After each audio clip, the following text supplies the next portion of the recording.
Hello everyone. ఈరోజు మనం discuss చేయబోయే topic amendment of the constitution. Amendment of the constitution అంటే రాజ్యాంగ సవరణ పద్ధతి. అవునా? ఇది ఎక్కడ చెప్పారు? మనకు రాజ్యాంగంలో చెప్పారా రాజ్యాంగ సవరణ అని చెప్పి ఆలోచిస్తే చెప్పారు. ఎక్కడంటే పార్ట్ 20 ఆర్టికల్ 368లో చెప్పారు. క్లియర్గా మెన్షన్ చేసి ఉన్నారు మనకు రాజ్యాంగ సవరణ పద్ధతి ఉంటుందని. అసలు రాజ్యాంగ సవరణ అవసరం ఏంటి? నెసెసిటీ. ఎందుకంటే మన వాళ్ళ అన్ని రోజులు కూర్చొని ఆలోచించి 46 నుంచి కూర్చొని 50 వరకు రాసి మరి మనకిచ్చిన రాజ్యాంగం కదా, మరి అవసరం ఏముంది ఆలోచించడం. ఇప్పుడు ఈరోజు ఉన్న పరిస్థితికి ఈ రాజ్యాంగ సవరణ మనకు రిలవెంటా కాదా, ఇది కూడా ఆలోచించాలి కదా. మనం దీన్ని ఫాలో అవుతున్నామా లేదా అన్నది కూడా అప్పుడే దీని మీద ఉన్న మనకు ప్రోస్ కాన్స్ రెండు అర్థమవుతుంది. ఎప్పుడు చాలామంది ఎజిటేషన్స్ చేస్తూ ఉంటారు. అప్పుడు చాలామంది ఈవెన్ తెలంగాణ సీఎంగా ఉన్న కేసీఆర్ గారు కూడా అప్పుడు అన్నారనమాట, రాజ్యాంగాన్ని సవరించాలి, కొత్త రాజ్యాంగం తీసుకురావాలి అని చెప్పి. అక్కడ ఒక్క తెలంగాణ నుంచే కాదు, చాలా స్టేట్స్ నుంచి కూడా ఇలాంటి మాటలు చాలాసార్లు వినిపించాయి. నిజంగా కొత్త రాజ్యాంగాన్ని తీసుకురావాల్సిన అవసరం ఉందా? ఓకే, న్యూ కాన్స్టిట్యూషన్ నీడ్ ఉందా? ఇక్కడ ఒక మాట గుర్తుపెట్టుకోవాలి. అంబేద్కర్ గారు ఇట్లే చెప్తూ ఉంటే ఒకసారి మన కాన్స్టిట్యూషన్ డిబేట్లో చెప్పారంట. ఏమనంటే, రాజ్యాంగం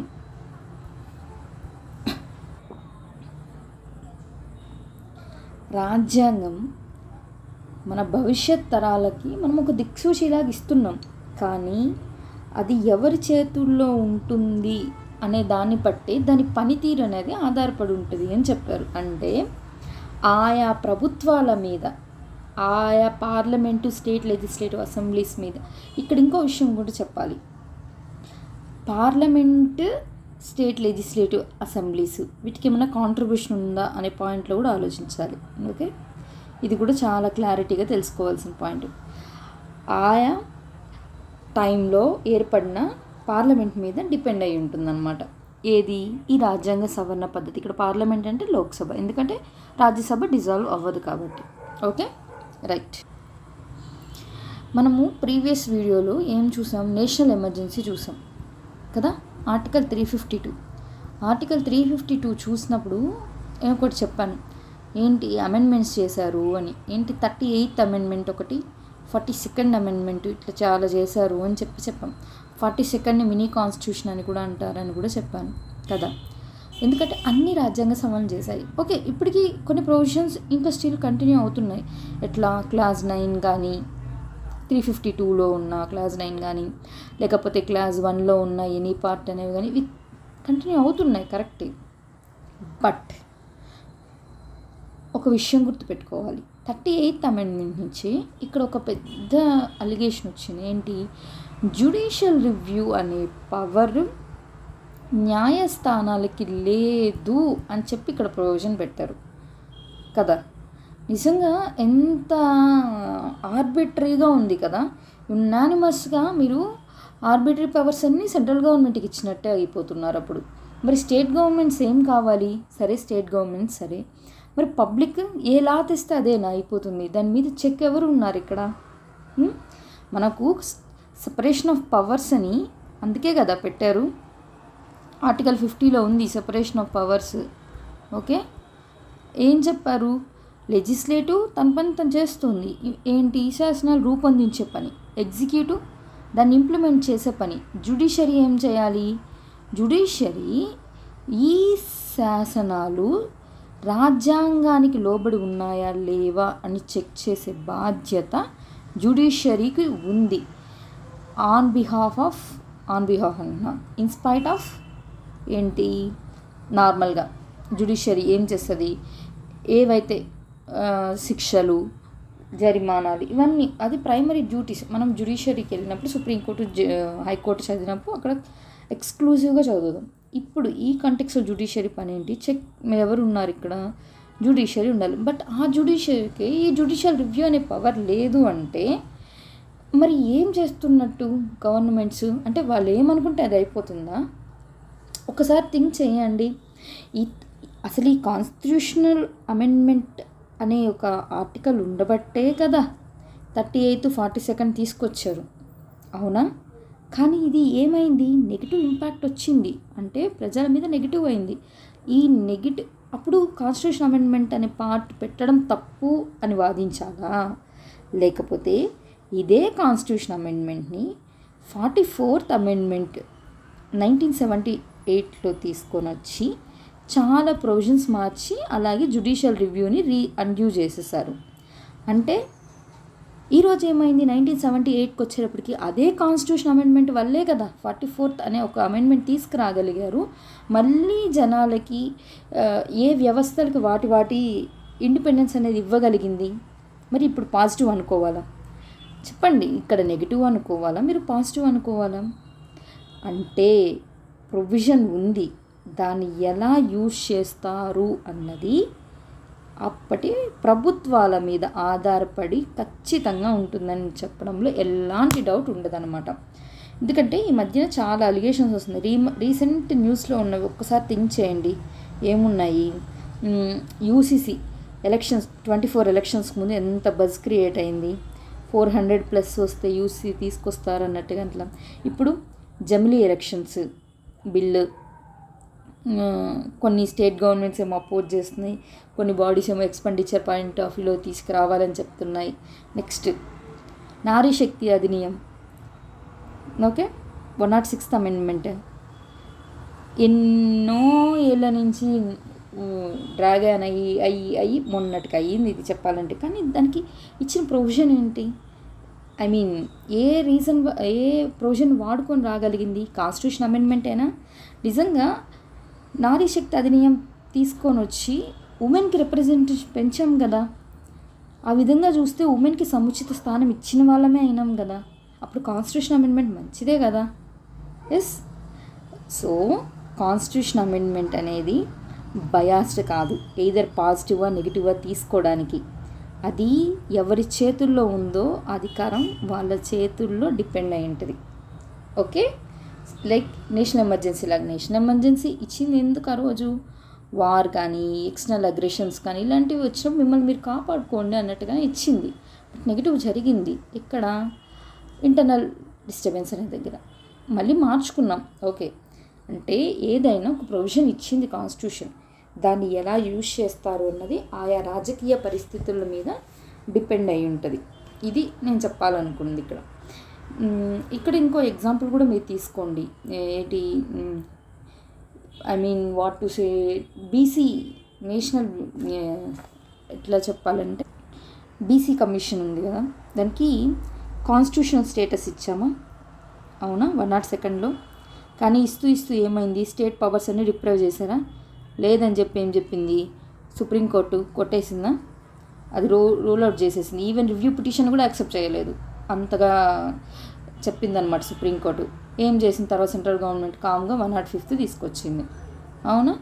ఇక్కడ సుప్రీంకోర్టు పవర్ని మనము పాజిటివ్గానే తీసుకోవాలి, 105th తీసుకోవాలి కదా. కాన్స్టిట్యూషన్ అమెండ్మెంట్ అనే ప్రొవిజనే లేకపోతే 105th వచ్చేది కాదు కదా. సుప్రీంకోర్టు అనేది ఒకటి లేకపోతే చెక్ ఎక్కడ ఉంటుంది. సో మన కాన్స్టిట్యూషనల్ అసెంబ్లీలో ఎవరైతే ఉన్నారో వాళ్ళందరూ ఇవి ఆలోచించి ఈ ప్రొవిజన్స్ అన్నీ మనకు ఏర్పాటు చేశారు. ఓకే, ఇప్పుడు మనం సబ్జెక్ట్లోకి వెళ్దాం. ఒకసారి ఇది చూడండి, ఇది కొంచెం క్లారిటీ ఉండాలి అందరికీ. ఎందుకంటే లెజిస్లేచర్ అంటే పార్లమెంట్, మనం పార్లమెంట్ అంటున్నాం. లెజిస్లేచర్ అంటే ఏం చేస్తుంది, అది శాసనాలని రూపొందిస్తుంది, అదే లెజిస్లేషన్స్. ఇది లెజిస్లేచర్. ఓకే, లెజిస్లేచర్కి డిఫరెన్స్ ఉంది, అర్థం చేసుకోండి. ఇదేంటి, ఏదైనా ఇప్పుడు మనమే చెప్పాము ఇందాక సపరేషన్ ఆఫ్ పవర్ అని, దాంట్లో లెజిస్లేటర్ అనే ఒక వింగ్ గురించి మాట్లాడుతున్నాం. ఈ లెజిస్లేచర్ ఏం చేయాలి, లెజిస్లేషన్స్ చేయాలి, అదే దాని ప్రైమరీ డ్యూటీ. అందుకే అదేం చేస్తుంది, లా మేకింగ్ పవర్ అనేది దానికి ఇచ్చున్నారు, అందుకే అది లెజిస్లేషన్స్ చేస్తుంది. అలాంటి వాటిల్లో ఏంటి ఎగ్జాంపుల్, ఆర్డినరీ బిల్స్ తీసుకురావడం కానీ, మనీ బిల్స్ తీసుకురావడం, ఫినాన్షియల్ బిల్ చూసారా, ఇది ఫినాన్స్ కాదు. ఫినాన్స్ బిల్ అంటే మనీ బిల్లోనే వస్తుంది మనకు, ఇక్కడ కాదు. ఇది ఫినాన్షియల్ బిల్ 117కి సంబంధించి చెప్తున్నాం. వీటికి ఏ మెజారిటీ కావాలంట? సింపుల్ మెజారిటీ కావాలంట. Okay, right, 1 minute. Simple majority కావాలని చెప్పారు.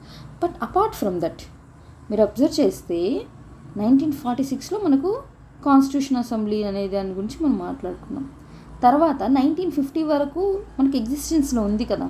అంటే మనం 52లో ఎలక్షన్స్ వచ్చి మనకు ప్రభుత్వాలు ఏర్పడి పార్లమెంట్ ఫామ్ అయ్యి ఇవన్నీ జరిగేదాకా మరి ఎవరు పార్లమెంట్గా యాక్ట్ చేశారు అంటే అప్పటి వరకు మనకేం చట్టాలు రాలేదా? చట్టాలు వస్తూనే ఉన్నాయి కదా. ఎవరు చేయగలిగారు వాటిని అంటే కాన్స్టిట్యూషన్ అసెంబ్లీని పార్లమెంట్ లాగా యాక్ట్ చేసింది. బట్ వన్స్ పార్లమెంట్ ఫామ్ అయిపోయింది, కాన్స్టిట్యూషన్ అసెంబ్లీ లేదు. మరి ఇప్పుడు పార్లమెంట్ వచ్చింది కరెక్టే, మరి తర్వాత అయినా కూడా మనకు ఇలాంటి అమెండ్మెంట్ చేసే ప్రొవిజన్ వచ్చే అవసరాలు ఉంటాయి కదా.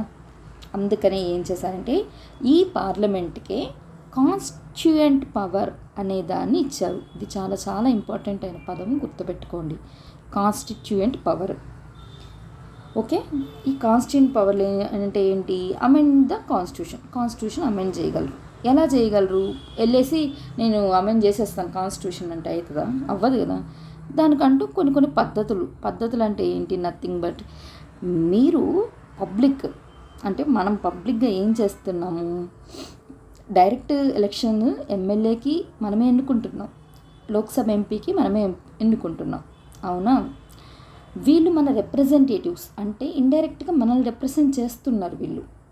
ఓకే, అలాంటప్పుడు మన చట్టాలు మన మీద ఏవైతే రూల్ చేయబడతాయో ఆ చట్టాలు ఇక్కడ అందరూ గుర్తుపెట్టుకోవాలి. ఇక్కడ మన ఇండియాకి గాడో ఇంకొక బుక్ ఇంకోటో కాదు గొప్ప. మనకి ఏంటి? మనం దేనికి కట్టుబడి ఉండాలి? ఇప్పుడు రూల్ ఆఫ్ లాకి కట్టుబడి ఉండాలి. ఇదే మన ప్రైమరీ సిద్ధాంతం అన్నమాట. చట్టమే అన్నిటికన్నా గొప్పది. ఇక్కడ ఇదే సిద్ధాంతాన్ని చేస్తున్నారు. ఇప్పుడు ఇలాంటి లా తీసుకొచ్చేటప్పుడు India is a diversified country. ఎన్నో రిలీజియన్స్ ఉన్నాయి, ఎన్నో రీజన్స్ ఆఫ్ పీపుల్ ఉన్నారు, ఎన్నో సెక్స్ ఉన్నాయి, ఎన్నో కల్చర్స్ ఉన్నాయి, లింగ్విస్టిక్ డైవర్సిటీ, ఎన్నో చాలా డైవర్సిటీస్ ఉన్నాయి. మరి ఇలాంటి డైవర్సిటీ ఇప్పుడు సౌత్ ఇండియా నుంచి వెళ్ళిన ఎంపీ, నార్త్ ఇండియా నుంచి వెళ్ళిన ఎంపీ, వీళ్ళకి ఎంత డైవర్సిటీ ఉంటుంది? మరి వీళ్ళందరూ కూర్చునేది మన పార్లమెంట్లోనే కదా. అంటే ఒక చట్టం తీసుకొస్తున్నామంటే ఈ 140 కోట్ల మందికి ఈ చట్టం ఇంప్లిమెంట్ చేయబడాలి. అప్పుడు కొన్ని ఇష్యూస్ ఉంటాయి. అన్నీ ఒకే టైప్ ఆఫ్ ఇష్యూస్ అయితే కాదు కదా. కొన్ని సెన్సిటివ్ ఇష్యూస్ ఉంటాయి, కొన్ని నార్మల్ రెగ్యులర్ ఇష్యూస్ ఉంటాయి, ఇంకొన్ని కొంచెం ఎక్కువ ఇంటెన్సిటీ అంటే స్టేట్స్ కన్సర్న్ కూడా తీసుకోవాల్సిన ఇష్యూస్ కూడా ఉంటాయి కదా. ఒక్కొక్క దానికి ఒక్కొక్క నేచర్ ఉంటుంది. అందువల్ల మన వాళ్ళు ఏం చేశారంటే ఈ క్లాసిఫికేషన్ నేను నార్మల్గా నాకు ఓన్గా అనిపించి నేను తీసుకున్నాను. ఇక్కడ ఇలా క్లాసిఫికేషన్ ఎక్కడ ఇవ్వలేదు. ఈ సింపుల్ స్పెషల్ ప్లస్ స్టేటస్ అనేది లక్ష్మీకాంత్లో అయితే ఇలా ఇచ్చున్నారు. అందుకే ఇది ఇక్కడ కోడ్ చేశాను. ఇక్కడ కింద చూడండి. ఇప్పుడు సింపుల్గా స్పెషల్గా అనుకున్నారు. ఏమన్నారు? సింపుల్ మెజారిటీతోనే మీరు కొన్ని అమెండ్ చేయొచ్చు అని చెప్పారు. అలాగే స్పెషల్ మెజారిటీతో మీరు కొన్ని అమెండ్ చేయొచ్చు అన్నారు. Right. Simple majority for example article 5 కానీ, ఆర్టికల్ 169 కానీ, ఆర్టికల్ 239 కానీ, ఇలాంటి వాటిని 5 ఏంటి సిటిజన్షిప్ కానీ, 169 స్టేట్స్కి సంబంధించి, యూటీకి సంబంధించిన 239A ఇలాంటి వాటికి సంబంధించినవి ఏమన్నా ఉన్నప్పుడు అవి సింపుల్ మెజారిటీతోనే చేంజ్ చేయగలం. ఇది లా తీసుకురావడం కాదు, లా మేకింగ్ కాదు. ఇక్కడ అర్థమవుతుందా? లా మేకింగ్ వేరు, మీరు కాన్స్టిట్యూషన్ మారుస్తున్నారు ఇక్కడ. అది దీన్ని చెప్పాలనుకుంటుంది. వీటికి ఏంటి? కాన్స్టిట్యూయెంట్ మార్చినా సరే వీటికి మనం కాన్స్టిట్యూషన్ అమెండ్మెంట్ అని రాయి. ఇప్పుడు సపోజ్ ఈడబ్ల్యూఎస్ ఎన్నోది 103rd అమెండ్మెంటా? 103rd అమెండ్మెంట్ ఏ ఇయర్? 2019లో వచ్చింది. దీనికి నెంబర్ ఇచ్చాం కదా ఇక్కడ చూడండి, 103rd అమెండ్మెంట్ అని. కానీ ఇప్పుడు ఆర్టికల్ 5లో ఏమైనా చేస్తే ఇలా నెంబర్ ఇయ్యం మనం. ఓకే, మళ్ళీ సింపుల్ అయిపోయింది కదా. ఇప్పుడు స్పెషల్కి వెళ్ళండి. స్పెషల్ మెజారిటీ అన్నారు. ఓకే, ఈ స్పెషల్ మెజారిటీ కూడా ఆర్టికల్ 312 కింద ఉంది, ఆర్టికల్ 249 ఉంది. నిన్న మాట్లాడుకున్నాం ఆల్రెడీ, గుర్తుందా? పార్ట్ 11లో రాజ్యసభ నేషనల్ ఇంపార్టెన్స్ అనే దాని మీద స్టేట్ లిస్ట్ మీద కూడా చేయొచ్చు, ఇలాంటివి అనమాట. All India services 312, article 61 impeachment of the president. వీటన్నిటి కూడా స్పెషల్ మెజారిటీ కావాలి. రైట్. కానీ వాటికి అమెండ్మెంట్ అవసరం లేదు. ఇంకెవరికి అమెండ్మెంట్ అవసరమవుతుంది అంటే ఇదిగోండి ఇక్కడ వచ్చారు చూడండి, అందుకే రెడ్లో మార్క్ చేసాం. ఇప్పుడు మనం మొత్తం మన కాన్సన్ట్రేషన్ అంతా ఈ పార్ట్ మీదే ఉండాలన్నమాట. Constitution amendment article 368 sub class 2. దీని కింద ఏవైతే మనం చేంజ్ చేస్తామో వాటికి ఇలా నెంబర్స్ అమెండ్మెంట్స్ అనే కాన్సెప్ట్ కింద తీసుకుంటాం. వాటిని కాన్స్టిట్యూషనల్ అమెండ్మెంట్స్ అంటాం, రైట్. ఆర్టికల్ 368(2) కింద ఏమేమి ఉన్నాయంటే ఇక్కడ కూడా టూ టైప్స్ ఆఫ్ ప్రొవిజన్స్ ఉన్నాయి. ఎలా అంటే స్పెషల్ మెజారిటీ కావాలి కొన్నిటికి స్పెషల్ ప్లస్ స్టేట్స్ 50% కన్నా ఎక్కువ స్టేట్స్ దాన్ని రాటిఫై చేయాలన్నమాట. ఓకే, ఈ స్టేట్స్ చేసేటప్పుడు సింపుల్ మెజారిటీ సరిపోతుంది. ఓన్లీ పార్లమెంట్ చేసేది మాత్రం స్పెషల్ మెజారిటీ కావాలి. ఓకే, ఇది ఓవరాల్గా మీకు చెప్పాలనుకున్నది. ఒక్కసారి బ్రీఫ్గా ఇక్కడ రాస్తాను చూ. అంటే ఏం చెప్తున్నాము, పార్లమెంట్ అనేది ఉంది మనకు. ఓకే, ఇక్కడ ఎక్కడైనా స్టేట్ లెజిస్లేటివ్ అసెంబ్లీ గురించి మాట్లాడుతున్నామా? లేదు. అసలు కాన్స్టిట్యూషన్ అమెండ్మెంట్ అంటేనే స్టేట్ లెజిస్లేచర్కి ఎలాంటి రైట్ ఉండదు. చూద్దాం, మనం వేరే యాక్ట్ చూసినప్పుడు అది ఇంకొంచెం మీకు క్లారిటీగా అనిపిస్తుంది. చూడండి, ఇప్పుడు పార్లమెంట్కి సంబంధించి మాట్లాడుతున్నాం మనము. ప్రైమరీ డ్యూటీ ఏంటి? Law making. అదే చెప్తున్నా, లా మేకింగ్. తర్వాత లేదంటే అమెండ్ చేయాలి కాన్స్టిట్యూషన్ని అనేది రాస్తున్నాము. అదే కాన్స్టిట్యూంట్ పవర్ అని చెప్తున్నాము. లా మేకింగ్ ఏం చేస్తుంది? లాని తీసుకొని వస్తుంది. కాన్స్టిట్యూషన్ అమెండ్మెంట్లో కాన్స్టిట్యూషన్ని మారుస్తూ ఉంటుంది, రైట్. లా మేకింగ్ పవర్కి ఎలాంటి మెజారిటీ కావాలంట? సింపుల్ మెజారిటీ కావాలి చాలు. లా మేకింగ్ అది ఎప్పుడు చేసేదే కదా, దాని ప్రైమరీ డ్యూటీ అయినప్పుడు ఎందుకంత. సో అంతలా అనమాట. అమెండ్మెంట్ చేయాలి అన్నప్పుడు ఇక్కడ సింపుల్ కొన్నిటికి అవసరం అవుతుంది, కొన్నిటికి స్పెషల్ అవసరం అవుతుంది. అంటే టాపిక్ అంటే సబ్జెక్ట్ యొక్క సెన్సిటివ్నెస్ పెరిగే కొద్దీ ఇలా క్లాసిఫికేషన్ జరుగుతుంది అన్నమాట. ఓకే, ఈ స్పెషల్లో చాలా ఉంటాయి, కానీ మనం ఇక్కడ మాట్లాడే స్పెషల్ ఏంటంటే ఆర్టికల్ 368 గురించి మాట్లాడుతున్నాం. ఈ 368కి సంబంధించిన దాన్ని మనం కాన్స్టిట్యూషనల్ అమెండ్మెంట్ అని పిలుస్తున్నాం, రైట్. ఇప్పుడు చూడండి ఒకసారి, ఇవి కొన్ని ఇంపార్టెంట్ అమెండ్మెంట్స్ అండి, అందుకే నేను ఇక్కడ మెన్షన్ చేశాను. ఇది నేను గూగుల్ నుంచే తీశాను. 9th షెడ్యూల్ ఫస్ట్ చేశారు కదా మనకు, భూ సంస్కరణకు సంబంధించి అంటే ల్యాండ్ రిఫార్మ్స్కి సంబంధించి ఫస్ట్ అమెండ్మెంట్ ఎప్పుడు 1951, right. SC/ST commission 65th amendment article 338A(b) ఉన్నాయా. ఓటింగ్ ఏజ్ చాలా చాలా ఇంపార్టెంట్. 61st అమెండ్మెంట్ ఎప్పుడు? రాజీవ్ గాంధీ గారి టైం 1989. అప్పుడు ఏపీలో ఎవరు రూల్ చేస్తున్నారు? NTR. రైట్ టు ప్రాపర్టీ, అబ్బా దీని మీద జరిగిన గొడవలు నాకు తెలిసి మన ఇండియాలో దేని మీద జరుగుండవు ఎప్పటి వరకు. కేశవానంద భారతి కేసు వచ్చేంత వరకు. IR కోహిలో కేస్తే ఇంకా కంక్లూజివ్గా అయిపోయింది అనుకోండి. మన జనరేషన్ కొంచెం తక్కువ, బట్ అప్పుడు ప్రతి కేసు దీని మీదే కదా. 44th అమెండ్మెంట్ తీసుకెళ్ళి ఏం చేశారు? 12th పార్ట్లో 300A కింద పెట్టేశారు. సో ఇప్పుడు లీగల్ రైట్, అంతేగాని ఫండమెంటల్ రైట్ అయితే కాదు. ఇంకా పంచాయతీరాజ్ ఒక revolutionary step. 73rd amendment local self గవర్నమెంట్కి ఇస్తున్నాం మనం. Secular integrity, secular integrity, socialist కూడా రాసుకోండి. 42nd ఇప్పటికీ గొడవ జరుగుతూనే ఉంటుంది ఇండియాలో ఈ టాపిక్ మీద అప్పుడు ఒక 1 year బ్యాక్ హిజాబ్ ఇష్యూ అప్పుడు కానీ, నుపూర్ శర్మ స్టేట్మెంట్స్ అప్పుడు కానీ, వెస్ట్ బెంగాల్లో ఒక మూవీ పోస్టర్కి వచ్చి కాళీమాత పోస్టర్కి సంబంధించి, నెక్స్ట్ తనిష్క్ ఐ థింక్ ఒక టీవీ యాడ్ దానికి సంబంధించి, OTT ప్లాట్ఫామ్కి సంబంధించి ఎప్పుడు న్యూస్లో ఉంటుంది సెక్యులర్ది. కౌస్లాటరింగ్ అప్పుడు, ఇంకా చాలా ఉన్నాయి. ఇవన్నీ కరెంట్ ఇష్యూస్కి సంబంధించింది. అవి ఫ్రీక్వెంట్గా మనం వీడియోస్ చేద్దాము. ఇక్కడ మళ్ళీ సబ్జెక్ట్ డీవియేట్ అవుతుంది. ఇక్కడ GST చాలా చాలా ఇంపార్టెంట్. చూడండి, GST ఎప్పటి నుంచి వచ్చింది? ఇంప్లిమెంటేషన్ 2017 July 1 నుంచి వచ్చింది, అవునా. యాక్ట్ 2016లో తీసుకొచ్చారు. ఇది Sindhi language 21st amendment. Lok Sabha సీట్స్ని ఎప్పుడు పెంచారంట? 31st అమెండ్మెంట్లో 525 నుంచి 545కి పెంచినారంట. ఇది చూడండి, ఇది 25, 21st, 31st. ఇవి నేను ఇట్లా ఎందుకు పెట్టానంటే ఒక్కొక్కసారి ఏ అమెండ్మెంటు అని అడగడం ఓకే, ఏ ఇయర్లో తెచ్చారు అనడం కూడా కొంతవరకు ఓకే, కొన్ని దగ్గరలో ఏ ఆర్టికల్స్ కూడా అడుగుతున్నారు. అందుకని ఇట్లా పెట్టాను. 101 కాన్స్టిట్యూషన్ అమెండ్మెంట్ చూసారా. దీంట్లో జిఎస్టీకి సంబంధించి దీంట్లో ఏమన్నారు, 246A, 279A, 269A ఇవి కొత్తగా తెచ్చారు. దీంతో పాటు ఇంకా ఏం చేసినారంట, 248కి, 49కి, 50కి, 68కి, 69కి వీటికి కూడా కొన్ని చేంజెస్ చేశామని చెప్పారు. ఈ అమెండ్మెంట్స్ వచ్చిన తర్వాత కోఆపరేటివ్స్కి సంబంధించి కూడా ఉంది కదా 91st అమెండ్మెంట్. ఇది ఒకసారి అది కూడా చూసుకోండి. కోఆపరేటివ్స్ కూడా చాలా important topic. Next 102nd amendment. 102nd amendment దేనికి సంబంధించింది, ఎన్సీబీసీకేనా. ఈ ఎన్సీబీసీ అప్పుడే కదా నేను సుప్రీంకోర్టు రోల్ ఇంత చెప్పి దాని ప్రామినెన్స్ చెప్పాను. తర్వాత అమెండ్మెంట్ వచ్చింది ఏంది 105th. ఇదిగోండి ఇక్కడ ఉంది చూడండి 105th. మీరు చదివేటప్పుడు 102ని ఈ 105ని కలిపి చూడండి. ఏం లేదు, 102 ఏం చెప్పింది, ఎన్సీబీసీకి కాన్స్టిట్యూషనల్ స్టేటస్ ఇచ్చిందాం కరెక్టే. ప్రెసిడెంట్ ఏం చేస్తారంట, దీనికి సంబంధించిన లిస్ట్ అనేది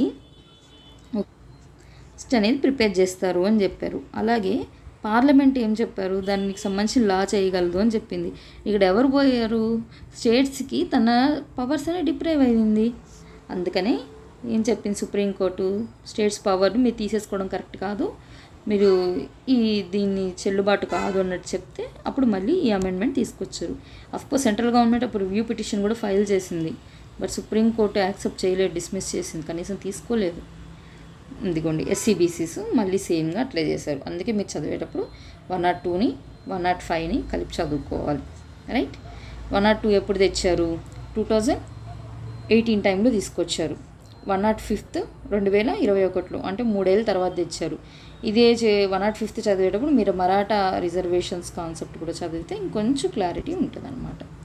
రైట్. ఇప్పుడు 103rd అమెండ్మెంట్కి ఒక స్పెషాలిటీ ఏంటంటే, ఇది పాస్ చేసినప్పుడు అంటే పార్లమెంట్లో పాస్ చేసినప్పుడు లోక్సభ మన మన డైరెక్ట్ రిప్రజెంటేటివ్స్ కదా ఉంటారు. అప్పుడు మోడీ గారు చెప్పారంట ఏమంటే, ఇది landmark moment in our nation's history అని చెప్పేసి ఆ స్టేట్మెంట్ ఆయన ఇచ్చారు ఇది పాస్ చేసినప్పుడు. ఎందుకంటే అప్పర్ క్యాస్ట్ రిజర్వేషన్ సంబంధించింది కదా అప్పుడు, అంటే అప్పర్ క్యాస్ట్లో ఉన్న వీకర్ సెక్షన్ సంబంధించింది. ఆర్టికల్ 15 సబ్క్లాస్ సి, 16 సబ్క్లాస్ సికి సంబంధించినది.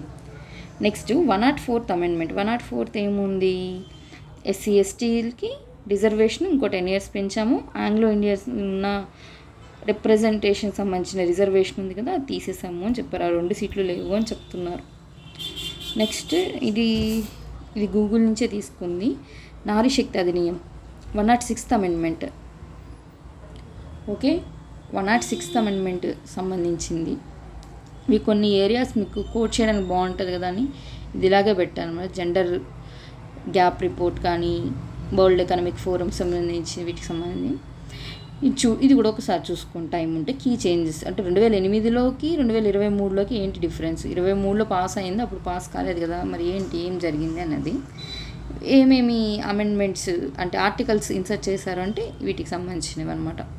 330A కానీ, 332A కానీ, 239AA కానీ వీటికి సంబంధించింది.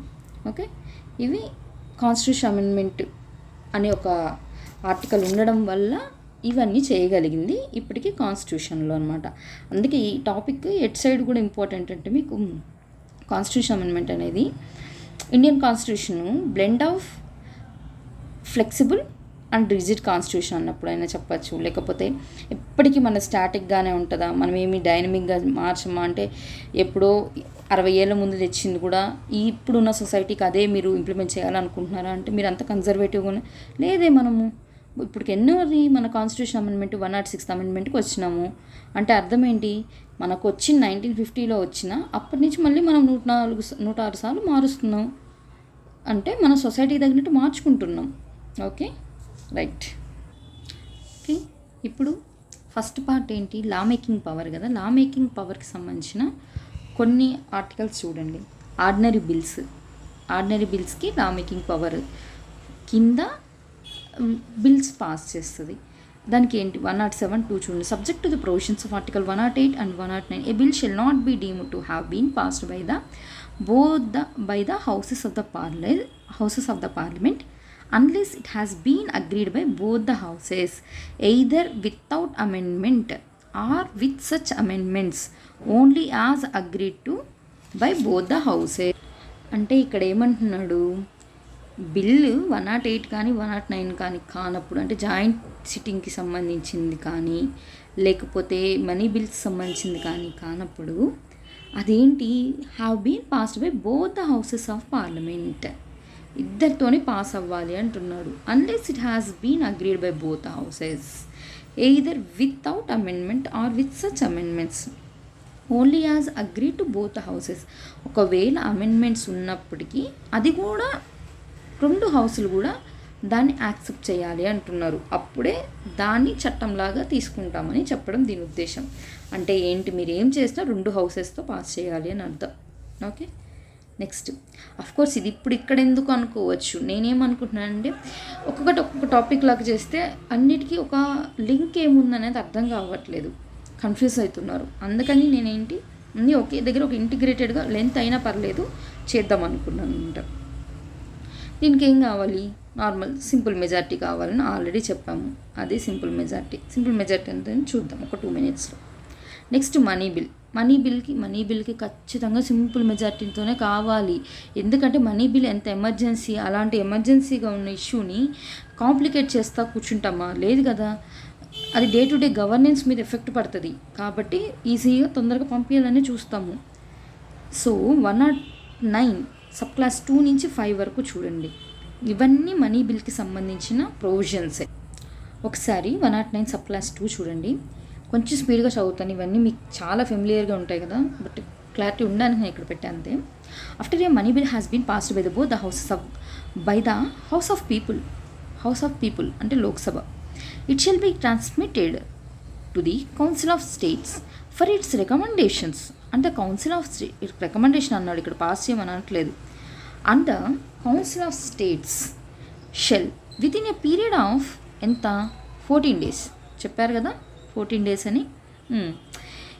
ఇక్కడ ఇవి చెప్తూ ఉన్నప్పుడు మీకు బ్యాక్డ్రాప్లో స్టేట్ లెజిస్లేటివ్ అసెంబ్లీకి సంబంధించిన ఆర్డినరీ బిల్ అయితే ఏంటి, మనీ బిల్, ఇవి కూడా రన్ అవుతూ ఉండాలి, రైట్. ఇంకొకసారి ఎప్పుడైనా రెండింటిని కలుపుతూ చూద్దాము, బట్ ఇక్కడ ఈ కాంటెక్స్లో మాత్రం ఇలాగే చెప్తాము. Next 14 days from the date of its receipt of bill return the bill to the house of the people with its recommendations and the house of the people may thereupon either accept or reject కూడా ఉంది చూడండి. All or any of the recommendations అంటే ఏమంటున్నారు చెప్పాలి, ఇది మీరు ఇంకో టెక్స్ట్లో కూడా ఎలా చూడొచ్చు, లోక్సభ రాజ్యసభ పవర్స్ ఉన్నాయి కదా, ఆ విధంగా కూడా చూడొచ్చు. ఏమంటున్నారు, house of the people passed by అన్నాడు ఇక్కడ, అంటే ఇక్కడ ఇనిషియేషన్ ఎక్కడ జరిగినట్టు అర్థమైంది మీకు, హౌస్ ఆఫ్ ద పీపుల్ నుంచి అని, అవునా. నెక్స్ట్ ఏంటి, పాస్ కూడా అయిపోయింది, house of the people. Transmitted ఇక్కడికి పంపించామన్నాడు, కౌన్సిల్ ఆఫ్ ద స్టేట్స్కి పంపించాము అన్నారు.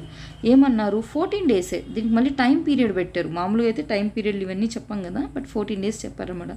చెప్పి కూడా ఏమన్నారు, వీళ్ళని పాస్ చేయమని చెప్పలేదు ఇక్కడేమి, ఓకే. కానీ 14 days లోపల బిల్లు రిటర్న్ చేయమన్నారు. పాస్ చేస్తే వెల్ అండ్ గుడ్, పాస్ చేయకుండా వాళ్ళు ఏమైనా రికమెండ్ చేస్తే ఆ రికమెండేషన్స్తో అయినా 14 daysతో పంపించమని చెప్పారు. ఇప్పుడు దీనికి ఉన్న చాయిస్ ఏంటి, లోక్సభకి యాక్సెప్ట్ చేయొచ్చు, లేదా ఇది ఇంపార్టెంట్ ఇక్కడ, లేదా రిజెక్ట్ కూడా చేయొచ్చు. రిజెక్ట్ చేసినా సరే ఓకే అవుతుంది అని చెప్తున్నారు. అంటే సుప్రీం పవర్స్ లోక్సభకే ఉన్నాయి ఇక్కడ అని అర్థం చేసుకోవాలి. సరే, సబ్ క్లాస్ 3 చూడండి. If the house of the people accepts any of the recommendations of the council of states, the money bill shall be deemed to have been passed by both the houses with the amendments recommended by the Council of States and accepted by both the houses. Same ఇక్కడ చెప్పాను కదా, ఇప్పుడు అదే చెప్తున్నారు. వాళ్ళు పంపించిన దాన్ని లోక్సభ కూడా యాక్సెప్ట్ చేసిందంటే బోత్ ద హౌసెస్ పంపించినట్టుగా ఫీల్ అవుతాము, పాస్ అయిందని అనుకుంటాము అంటున్నారు. If the house of the people does not accept any of the recommendations of the council of the states, ఏది కూడా ఒప్పుకోకపోయినా సరే money bill shall be deemed to have been passed by the both the houses in the form in which it was passed by the house of the people without any other amendments recommended by the council of states. మీరు ఒకవేళ recommendations పంపించారు కదా, వాటిని reject చేసి అయినా సరే మేము అంటే యాజ్ ఇట్ ఈజ్గా ఫస్ట్ ఎలా ఉందో బిల్లు అలాగే ఫీల్ అవుతాం, ఆ బిల్లునే పాస్ అయిందిగా ఫీల్ అవుతామని చెప్తున్నారు. ఇది కొంచెం లోక్సభకే ఎక్కువ పవర్స్ ఇచ్చినట్టు మీకు అర్థమవుతుంది. చూడండి, చదివితే కొంచెం క్లారిటీగా చదవండి, అర్థమవుతుంది. Next if a money bill passed by the house of the people and transmitted to the house of the council of the states for its recommendations is not returned to the house of the people within the said period of 14 days, it shall be deemed to have been passed by both the houses at the expiration of the said period in the form in which it was passed by the house of the people. అంటే ఏమంటున్నాడు, మీకు 14 days time అని చెప్పాం కదా, ఆ టైంలో మీరు పంపించకపోతే మీరు పాస్ చేసినట్టుగా ఫీల్ అవుతాము, సో ఆటోమేటిక్గా ఏంది బిల్ పాస్ అయినట్టే కన్సిడర్ చేస్తాము అని చెప్తుంది. 4A సబ్ క్లాస్ 4A ఒక అవమానం చెప్పండి రాజ్యసభకి. ఎందుకంటే అక్కడ ఏమన్నారు, వాళ్ళు పంపించిన మేము రిజెక్ట్ చేసే ఛాన్స్ కూడా ఉంది అన్నట్టుగా మాట్లాడారు. At the same time Rajya Sabha ఒకవేళ నువ్వు పంపకపోయినా సరే మేము తీసేసుకుంటాం అని చెప్పడం ఇదనమాట. 4, 5 కోట్ చేయండి మీరు లోక్సభ రాజ్యసభకి కంపేర్ చేసినప్పుడు. ఎప్పుడైనా ఈ 109 సబ్ క్లాస్ 4 సబ్ క్లాస్ 5 అని మెన్షన్ చేసి చేయండి, ఇంకా కొంచెం బాగా అనిపిస్తుంది మీ ఆన్సర్ రైటింగ్ కూడా. నెక్స్ట్ ఫినాన్స్ బిల్ చూడండి. ఫినాన్స్ బిల్ ఏమన్నాడు, ఆర్టికల్ 117 సబ్ క్లాస్ 3. ఇక్కడ గమనిస్తే మీరు ఇక్కడెక్కడ ఎంత మెజారిటీ అని చెప్పట్లేదు, మీరు అబ్జర్వ్ చేశారా? ఎలా ఏ హౌస్ పంపించాలి ఆ కండిషన్ చెప్తున్నారే తప్ప ఎక్కడ మెజారిటీ చెప్పలేదు. అందుకనే మనకు కాన్స్టిట్యూషన్ ఏం చెప్పారు, మెజారిటీ అని చెప్పలేదంటే వాడు అన్నిటిని ఆర్డినరీ బిల్స్గా తీసుకోండి, సింపుల్ మెజారిటీ సరిపోతుంది వాటికి అని చెప్పారన్నమాట. రైట్. ఫినాన్స్ బిల్ చూడండి. ఫినాన్స్ బిల్ 1 కానీ 3 కానీ రెండు కూడా ఒకసారి 117 సబ్ క్లాస్ 1 చూడండి. ఏ బిల్ ఆర్ అమెండ్మెంట్ అయినా సరే making provisions for any of the matter specified in the sub clauses A to F of clause 1 of article 110 ఏంటి మన మనీ బిల్లేనా, shall not be introduced or moved except on the recommendation of president. అంటే president prior permission కావాలి అని చెప్తున్నారు. And a bill making such provisions shall not be introduced in the council of states. అంటే at the same time ఏం చెప్తున్నారు, ఆ బిల్ని council of స్టేట్స్లో పెట్టద్దు, అంటే ఎక్కడ పెట్టాలని లోక్సభలో పెట్టమని చెప్తున్నారు. Okay. Provided that no recommendation shall be required under this clause for the moving of an amendment making provision for the reduction or abolition of any tax. ఒకవేళ దీనికి ఎక్సెప్షన్ అన్నమాట. ఇది ఏంటి, ఒకవేళ ట్యాక్స్కి సంబంధించింది అయితే ప్రియర్ పర్మిషన్ అవసరం లేదు అని చెప్తున్నారు. థర్డ్ చూడండి. A bill which if enacted and brought into the operation would involve expenditure from the consolidated fund of India shall not be passed by either house of the parliament. రెండు హౌస్లు pass చేయాలి అని కూడా చెప్తున్నారు. ఇక్కడ ఇంప్లిసిట్గా ఉంది parliament unless the president has recommended to that house the consideration of the bill. అంటే ఏమంటున్నారు, ప్రెసిడెంట్ పర్మిషన్ మస్ట్గా ఉండాలి. వేటికి, ఆ బిల్స్ కానీ ఒకవేళ కన్సాలిడేట్ ఫండ్ ఆఫ్ ఇండియా నుంచి కానీ మనీ తీసుకుండే పని అయితే. అట్ ది సేమ్ టైం మనకి ఇంకో ఇంప్లిసిట్ ఇన్ఫర్మేషన్ ఏమొస్తుంది, రెండు హౌసెస్తో కూడా ఆ బిల్ అనేది పాస్ అవ్వాల్సి ఉంటుంది అని చెప్తున్నారు. పాస్ అవ్వాలి అని చెప్తున్నారు కదా, అంటే ఏ మెజార్టీతో పాస్ అవ్వాలంటున్నారు, సింపుల్ మెజార్టీతో పాస్ అవ్వాలని ఇక్కడ చెప్తున్నారు. రైట్. 117. ఇప్పుడు సింపుల్ మెజార్టీ కింద ఇంకా ఏమి ఇచ్చున్నారో చూడండి. అవే కాకుండా ఇంకా ఏమేమి ఉన్నాయి అని చెప్పి ఇక్కడ రాస్తున్నాను సింపుల్ మెజార్టీకి సంబంధించి. చూడండి, ఇది కూడా సింపుల్ మెజార్టీనే, కానీ దేని కింద ఇది కాన్స్టిట్యూషన్ అనేది ఇక్కడ అమెండ్ జరుగుతోంది. కానీ దీనికి కాన్స్టిట్యూషన్ అమెండ్మెంట్ నెంబర్ ఇస్తున్నాం, ఆ ప్రొసీజర్ కాదు. అంటే ఇది కాన్స్టిట్యూషన్ అమెండ్మెంట్ కింద మనం చేస్తున్న పార్ట్ 20 కింద రాదు. కాన్స్టిట్యూషన్ అమెండ్మెంటే, కానీ పార్ట్ 20 కింద ఉన్న కాన్స్టిట్యూషన్ అమెండ్మెంట్ కాదు. రెండింటికి డిఫరెన్స్ ఉంది. ఇంకో విషయం కూడా ఇక్కడ గుర్తుపెట్టుకోవాల్సింది, కాన్స్టిట్యూషన్ అమెండ్మెంట్ బిల్ వేరు, కాన్స్టిట్యూషన్ అమెండ్మెంట్ వేరు. బిల్స్ అన్నీ ప్రవేశపెడతాం, అన్నీ పాస్ అవ్వాలని లేదు కదా, పాస్ అయింది కాన్స్టిట్యూషన్ అమెండ్మెంట్. ఇంకొకటి పైన ఇక్కడ చూడండి, ఇది సింపుల్ మెజారిటీ అని, కానీ నేను ఏ కాంటెక్స్లో చెప్పాను, లా మేకింగ్ పవర్లో ఇవి పార్ట్ అనే విధంగా చెప్పుకున్నాను. సింపుల్ మెజారిటీ వీటికి అవసరము అన్నట్టుగా. ఇక్కడ ఇంకో డౌట్ వస్తుంది మీకు, 123 ఉంది కదా, ఈ 123 అనేదాన్ని ఏంటి ఆర్డినెన్స్ అంటాం కదా, ఆ ఆర్డినెన్స్ కూడా మనం లా తీసుకొని వస్తాం కదా, అది ఈ కాన్స్టిట్యూషన్ అమెండ్మెంట్ అనే ప్రొసీజర్ కిందకు వస్తుందా అంటే అది ఇక్కడ రాదండి. కాన్స్టిట్యూషన్ అమెండ్మెంట్ ప్రొసీజర్ కింద రాదు. అదొక శాసనం కింద ఎమర్జెన్సీ ప్రొవిజన్లో ఇచ్చిన ఒక ఎక్సెప్షనల్ సిచ్యువేషన్ తప్ప కాన్స్టిట్యూషన్ మార్చమని చెప్పడం కాదు ఇక్కడ, రైట్. ఓన్లీ అది లెజిస్లేషన్ కిందకు వస్తుంది, అంటే ఈ పైన లైన్లోకి వస్తుంది, బట్ కాన్స్టిట్యూషన్ అనే దాని కిందకి రాదు, రైట్. చూడండి ఇప్పుడు ఇంకొకటి సింపుల్ మెజారిటీ. ఇవన్నీ లక్ష్మీకాంత్లో ఇచ్చిందే అండి, సేమ్ అదే తీసుకొని వచ్చాను. ఇక్కడ నేను కొత్తగా ఏం తీసుకురాదు, అందరు చదివిందే ఇది ఆల్రెడీ. సింపుల్ మెజారిటీ వేటికి కావాలి అని, వీటిలో ఏ వేటికి సింపుల్ మెజారిటీ కావాలి అని అన్న క్వశ్చన్ అడగచ్చు, లేదా వాటికి సంబంధించిన ఆర్టికల్ పేరైనా అడగచ్చు. ఓకే, రెండింటికి ప్రిపేర్ అయ్యి ఉండాలి మనం. Admission or establishment of new states ఎక్కడుంది, ఇది పార్ట్ 1లో ఉంది కదా, article 2, right. Next, formation of new states and alteration of areas boundaries or names of existing states ఎక్కడ, ఆర్టికల్ 3నేనా. 2కి 3కి డిఫరెన్స్ తెలిసి ఉండాలి ఖచ్చితంగా. ఈ రెండు పార్ట్ 1కి సంబంధించి ప్రతి దానికి రాయట్లేదు, బట్ చెప్తున్నాను చూడండి. Next, abolition or creation of legislative councils in the state. చాలా చాలా ఇంపార్టెంట్, గుర్తుపెట్టుకోండి. అబాలిషన్ అయినా సరే, క్రియేషన్ అయినా సరే, దానికి సింపుల్ మెజారిటీ సరిపోతుంది. ఎక్కడంట, పార్లమెంట్ దగ్గర సింపుల్. ఇవన్నీ మాట్లాడేది ఎక్కడ మనం, పార్లమెంట్ దగ్గర, స్టేట్ లెజిస్లేటివ్ అసెంబ్లీ దగ్గర కాదు, పార్లమెంట్ దగ్గర మాట్లాడుతున్నాం. నెక్స్ట్, సెకండ్ షెడ్యూల్ దేనికి సంబంధించింది, సెకండ్ షెడ్యూల్ వచ్చేసి మనకు శాలరీస్కి సంబంధించిందేనా. దీని మీద ఎక్కడ మనకు క్లియర్గా ఇంకా ఏమంటారు కాన్సెప్ట్ అండర్స్టాండింగ్ ఎక్కడవుతుంది, బడ్జెట్ దగ్గర ఓటాన్ అకౌంట్ ఇవి చెప్పేటప్పుడు ఏం చేస్తాం, charged expenditure, consolidate fund of India, పదాలు గుర్తొస్తున్నాయా, అక్కడ మాట్లాడతాం కదా, అదే అనమాట ఆ సెకండ్ షెడ్యూల్కి సంబంధించిందే. Next, quorum in parliament.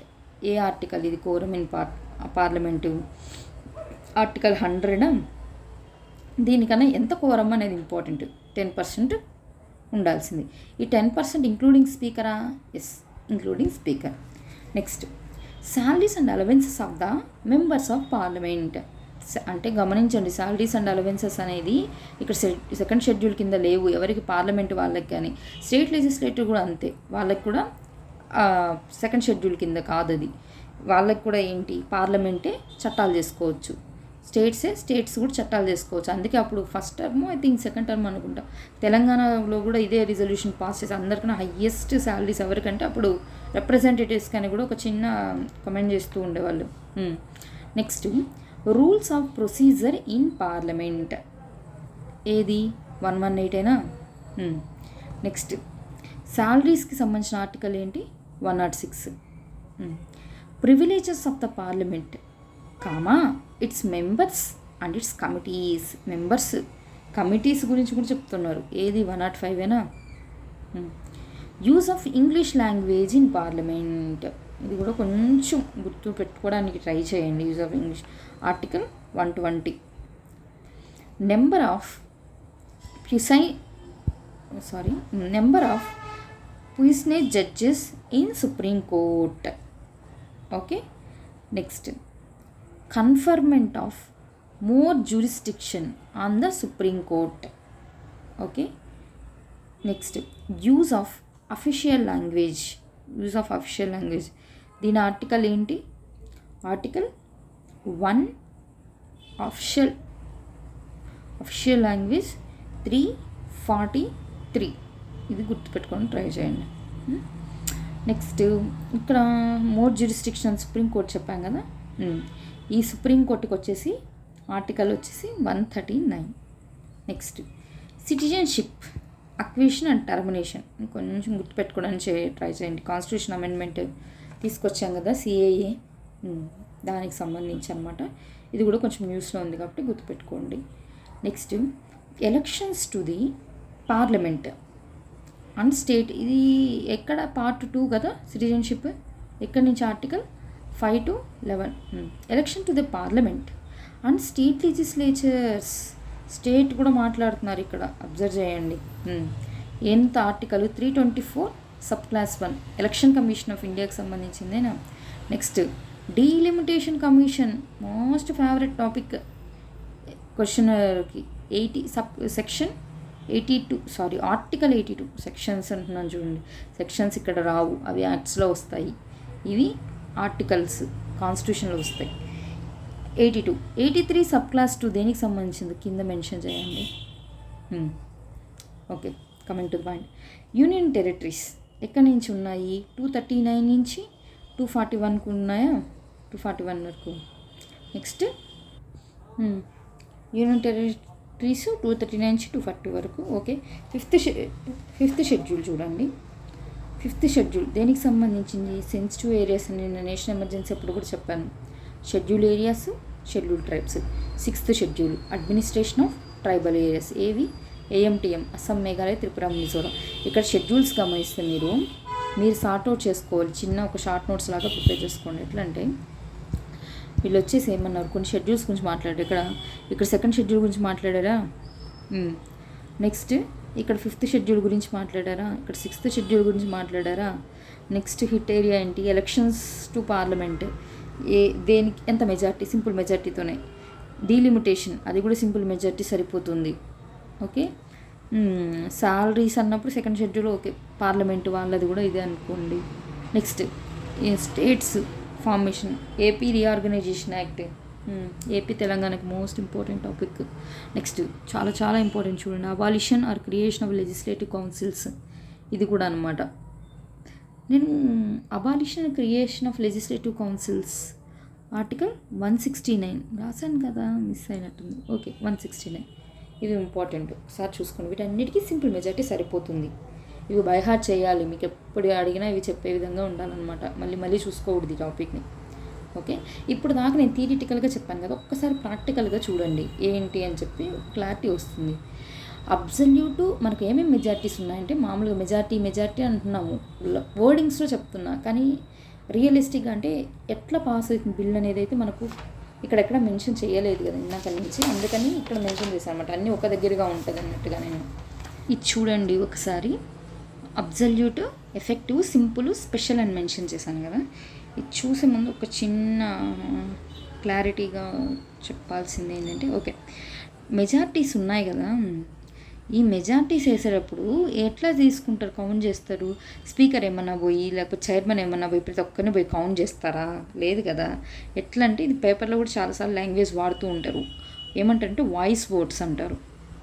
తెలుగులో అయితే ముజువాని ఓట్ అని రాస్తూ ఉంటారు, చూసారా? అబ్జర్వ్ చేయండి ఈసారి. వాయిస్ ఓట్స్ అని, లేకపోతే డివిజన్ ఆఫ్ ఓట్స్ అంటారు. డివిజన్ ఆఫ్ ఓట్స్ అంటే సింపుల్, స్పెషల్ అవన్నీ కామనే, కానీ వాటిని ఎట్లా లెక్కిస్తారు అన్నది ఇది డిఫరెన్స్ అనమాట. వాయిస్ ఓట్స్ అంటే అందరూ ఒకే విధంగా చెప్తూ ఉన్నప్పుడు ఓకే వాయిస్ ఓట్స్ అంటే మెజారిటీ వాళ్ళు అరుస్తున్నప్పుడు అర్థమైపోతుంది కదా. అట్లా లేదు, స్పీకర్కో చైర్మన్కో కొంచెం క్లారిటీ మిస్ అయింది, డౌట్ఫుల్గా ఉంది, అలాంటప్పుడు ఏమంటారంటే దీన్ని ఎలక్ట్రానిక్ ఓట్స్కి వెళ్తారు. అంటే డిజిటల్ ఫార్మేట్లో అక్కడ చూపిస్తూ ఉంటారు కదా, అదనమాట ఎలక్ట్రానిక్ ఫార్మేట్. అక్కడ వస్తుంటుంది కదా నెంబర్ ఆఫ్ ఐస్, ఎస్ అని, నో అని, ఇలా అనమాట వాటికి సంబంధించింది. ఓకే, ఇప్పుడు ఒక్కసారి అక్కడ ఎగ్జాక్ట్గా మనం ఇవన్నీ చదివాం కరెక్టే, ఈ బిల్ ఇలా అవుతుంది, ఇలా అమెండ్మెంట్స్ ఇచ్చారు, క్రిటిసిజం ఇది, ఇవన్నీ మాట్లాడుతున్నాం. ఒక్కసారి మనం పార్లమెంట్లో ఉన్నట్టుగా ఎక్స్పీరియన్స్ చేసి ఇది అర్థం చేసుకొని ట్రై చేయండి, కొంచెం క్లారిటీగా అర్థమవుతుంది. లేకపోతే ఊరికే థియరిటికల్గానే చదివిన వాళ్ళం అవుతాం. అందుకని ఎలాంటి టైప్స్ ఆఫ్ మెజారిటీస్ ఉన్నాయంటే ఈ 4 ఉన్నాయి ఇప్పటి వరకు.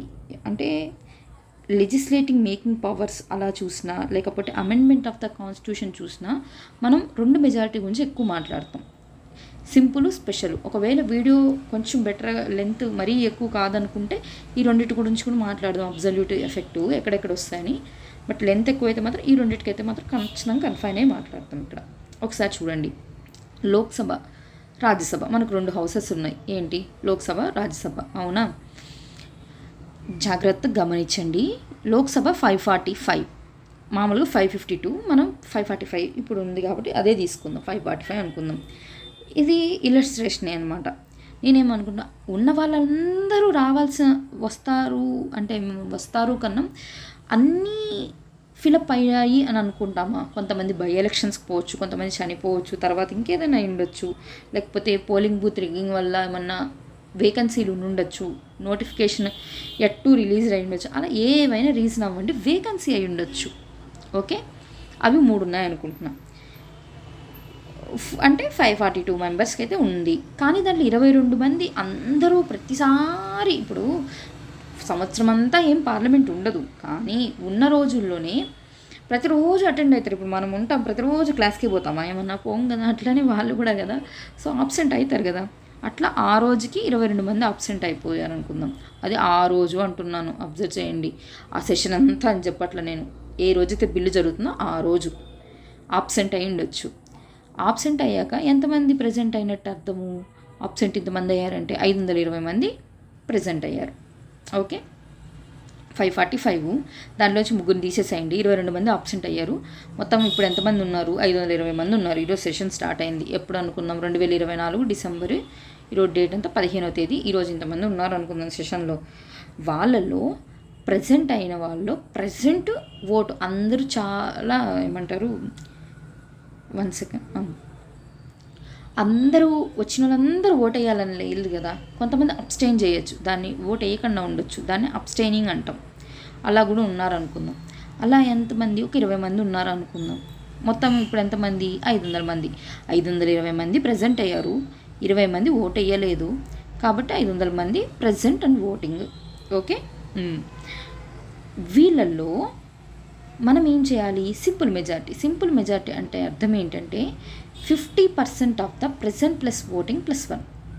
ఓకే, అంటే మొత్తం ఆ రోజు సభకి ఎంతమంది ప్రజెంట్ అయ్యారో వాళ్ళలో 50% ప్లస్ 1 అంతే. అంతేగాని టోటల్ స్ట్రెంత్ ఉంది కదా, ఆ టోటల్ స్ట్రెంత్ అంతా తీసుకుంటామని కాదనమాట అర్థం ఇక్కడ. ఓకే, టోటల్ స్ట్రెంత్ కాదు, ప్రజెంట్ అండ్ ఓటింగ్. అంటే ఈ రోజుకి ఈ బిల్లు ప్రజెంట్ చేసేటప్పుడు ఇంతమంది, రేపు ఇంకో బిల్లు అన్నప్పుడు అప్పుడు ఇంకోలాగా, అంటే ఇది ఎప్పటికప్పుడు మారిపోతూ ఉంటుంది. ఓకే, ఇంకొకటి కూడా అబ్జర్వ్ చేయండి, ఇది ఎప్పటికప్పుడు మారిపోవడం ఒకటి. సెకండ్ థింగ్, మీకు ఎన్ని రావాలి? 250 + 1, సింపుల్, అంటే 251. అదే టోటల్ స్ట్రెంత్ చూస్తే 545, అంటే అక్కడ చూస్తే ఏమో 273. ఈ నెంబర్ అసలు మారదే ఇంకెప్పటికీ ఉంటుంది 273. ఈ 273 ఎట్లా వచ్చిందంటే అబ్సల్యూట్ మెజారిటీ అంటామండి దీన్ని. అంటే అబ్సల్యూట్ మెజారిటీ అంటే 50% of total strength. Total strength observe చేయండి, అంటే వేకెన్సీలు అవన్నీ కాదు, 545 అనమాట. ఇక్కడ నెంబర్ని బట్టి తీసుకున్నా. అంటే ఎంతమంది? 272.5 + 0.5 అంటే 273 అనుకుందాం. ఫర్ ఎగ్జాంపుల్ 273 మెంబర్స్ మ్యాక్సిమం 50% అనమాట టోటల్ స్ట్రెంత్లో. అదే ఒకవేళ వేకెన్సీని కూడా తీసేస్తే అప్పుడు దాన్ని ఎఫెక్టివ్ స్ట్రెంత్ అంటాం. వాళ్ళకైతే ఎంతమంది? దీన్ని కూడా అంతే, 50% ఆఫ్ 543 ఎంత? 272 మెంబర్స్. ఓకే, ఎఫెక్టివ్ స్ట్రెంత్ అంటే ఏమవుతుంది? ప్రాక్టికల్గా కనిపిస్తుంది కదా, అంటే వేకెన్సీ ఉన్నది కూడా పోతుంది. అదే అబ్సల్యూట్ మెజారిటీ అన్నారనుకోండి, థియరిటికల్గా నెంబర్ అది ఎప్పటికీ మారదు. అది ఈవెన్ వేకెన్సీ ఉన్నా మనం కన్సిడర్ చేయట్లేదు అర్థం. ఇప్పుడు చూడండి, సింపుల్ మెజారిటీ ఏమన్నాం? 50% ఆఫ్ ప్రెజెంట్ ప్లస్ ఓటింగ్ అన్నాం. అందువల్ల మనకి ఎన్ని కావాలి? 251 కావాలి ఆ రోజుకి. ఒకవేళ కానీ ఆ రోజు కన్నా ఇంకా తక్కువ వేశారనుకోండి, ఇంకా తక్కువే సరిపోతుంది, అంతే కదా. ఒకవేళ 400 అటెండ్ అయ్యారు, ఆ 400లోనే మనం ఏమనుకుంటాం? 200 + 1, 201 వచ్చి సరిపోతుంది. అంటే ఆ రోజు సభలో నుంచి మాట్లాడుతున్నాం ఇక్కడ, అంతే. ఓకే, అందుకని అది సింపుల్ మెజారిటీ అయింది. సింపుల్గా పాస్ చేయొచ్చు, పెద్ద కష్టపడద్దు దానికి. రాజ్యసభ అయినా తీసుకోండి ఫర్ ఎగ్జాంపుల్, రాజ్యసభ కూడా అంతే. ఇక్కడ అబ్సల్యూట్ మెజారిటీ అంటే ఏమంటాం? 50% + 245. ఇక్కడ 3 మెంబర్స్ వ్యాకెన్సీ అనుకున్నాను. ఎఫెక్టివ్ స్ట్రెంత్ ఎంత అవుతుంది? అప్పుడు 121 అవుతుంది. Okay, present plus voting 200 members అనుకున్నా. దీనికి సింపుల్ మెజారిటీ అంటే 100 మంది. సింపుల్, అర్థమవుతుంది. అదేం పెద్ద రాకెట్ సైన్స్ అయితే ఏం లేదు దాంట్లో. నెక్స్ట్ స్పెషల్ మెజారిటీ చూద్దాం. స్పెషల్ మెజారిటీ గురించి కొంచెం టైం తీసుకొని అయినా సరే మాట్లాడదాం, స్పెషల్ మెజారిటీ గురించి. ఓకే,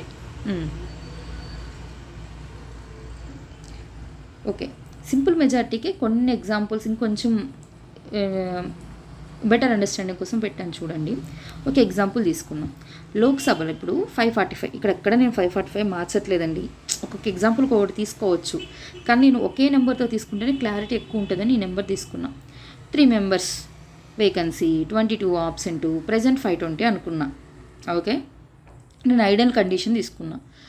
ఏమనంటే 520 మెంబర్స్ ప్రెజెంట్ అన్నాము కదా, దాంట్లో ప్రజెంట్ ప్లస్ ఓటింగ్ 500 మెంబర్సే అనుకున్నా.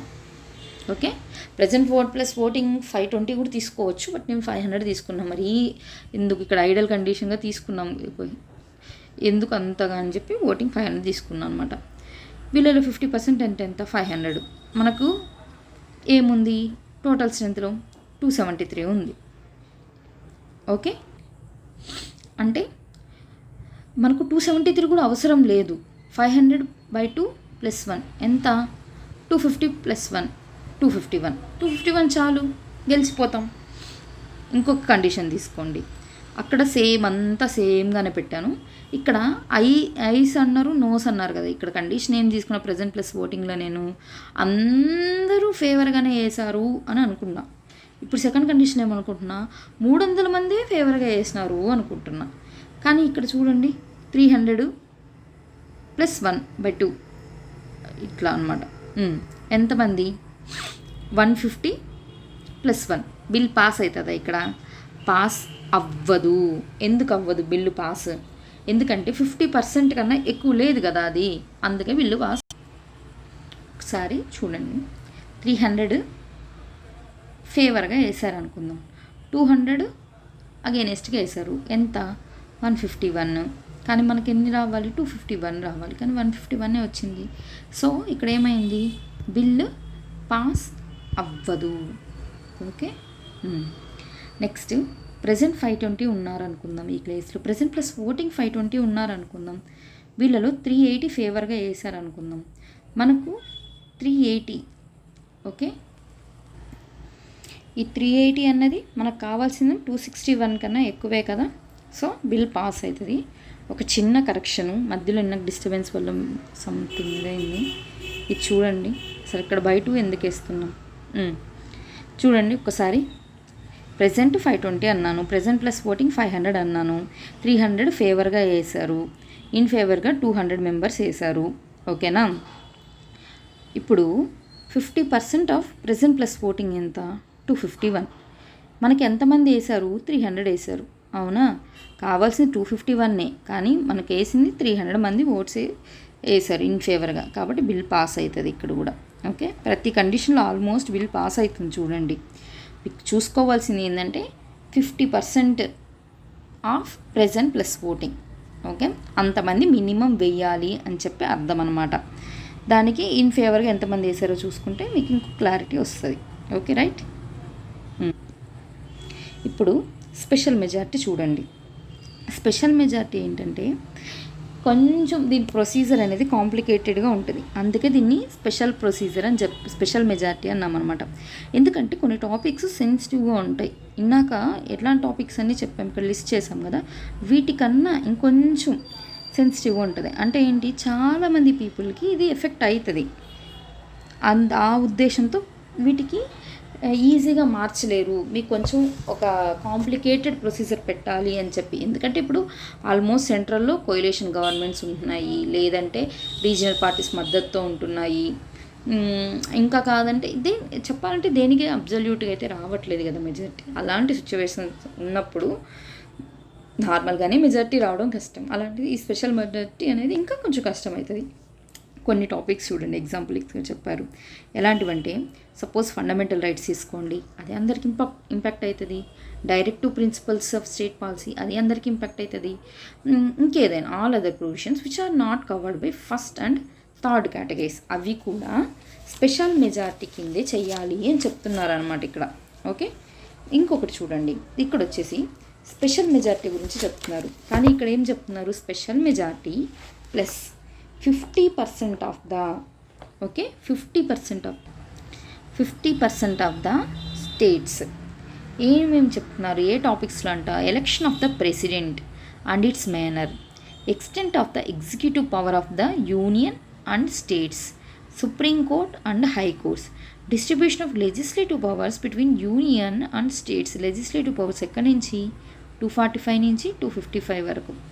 Goods and services tax council 279A, any of the list in the 7th schedule.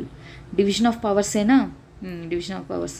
Representation of states in the parliament ఏంటి 4th షెడ్యూలేనా, Rajya Sabha. Power of parliament to amend the constitution. ఇది చూడండి ఎంత బ్యూటిఫుల్గా ఉంది. Power of the parliament to amend the constitution and its procedure itself. ఒకవేళ ఈ ప్రొసీజర్నైనా సరే మార్చుకునే రైట్ అనమాట. అదే ఇక్కడ బేర్ యాక్ట్లో ఇలా ఆర్టికల్స్ ప్రకారం చెప్పారు చూడండి. Article 54, 55, 73, 162, 241, 279A. అలాగే చాప్టర్ 4 పార్ట్ 5, చాప్టర్ 5 పార్ట్ 6 ఏంటి సుప్రీంకోర్టు అలాగే హైకోర్టు గురించి మాట్లాడుతుంది. చాప్టర్ 1 పార్ట్ 9 ఏంటి యూటీస్ గురించి మాట్లాడింది.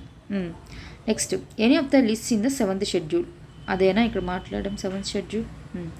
Representation of states in the parliament 4th షెడ్యూలేనా, ఇదిగోండి 4th షెడ్యూల్.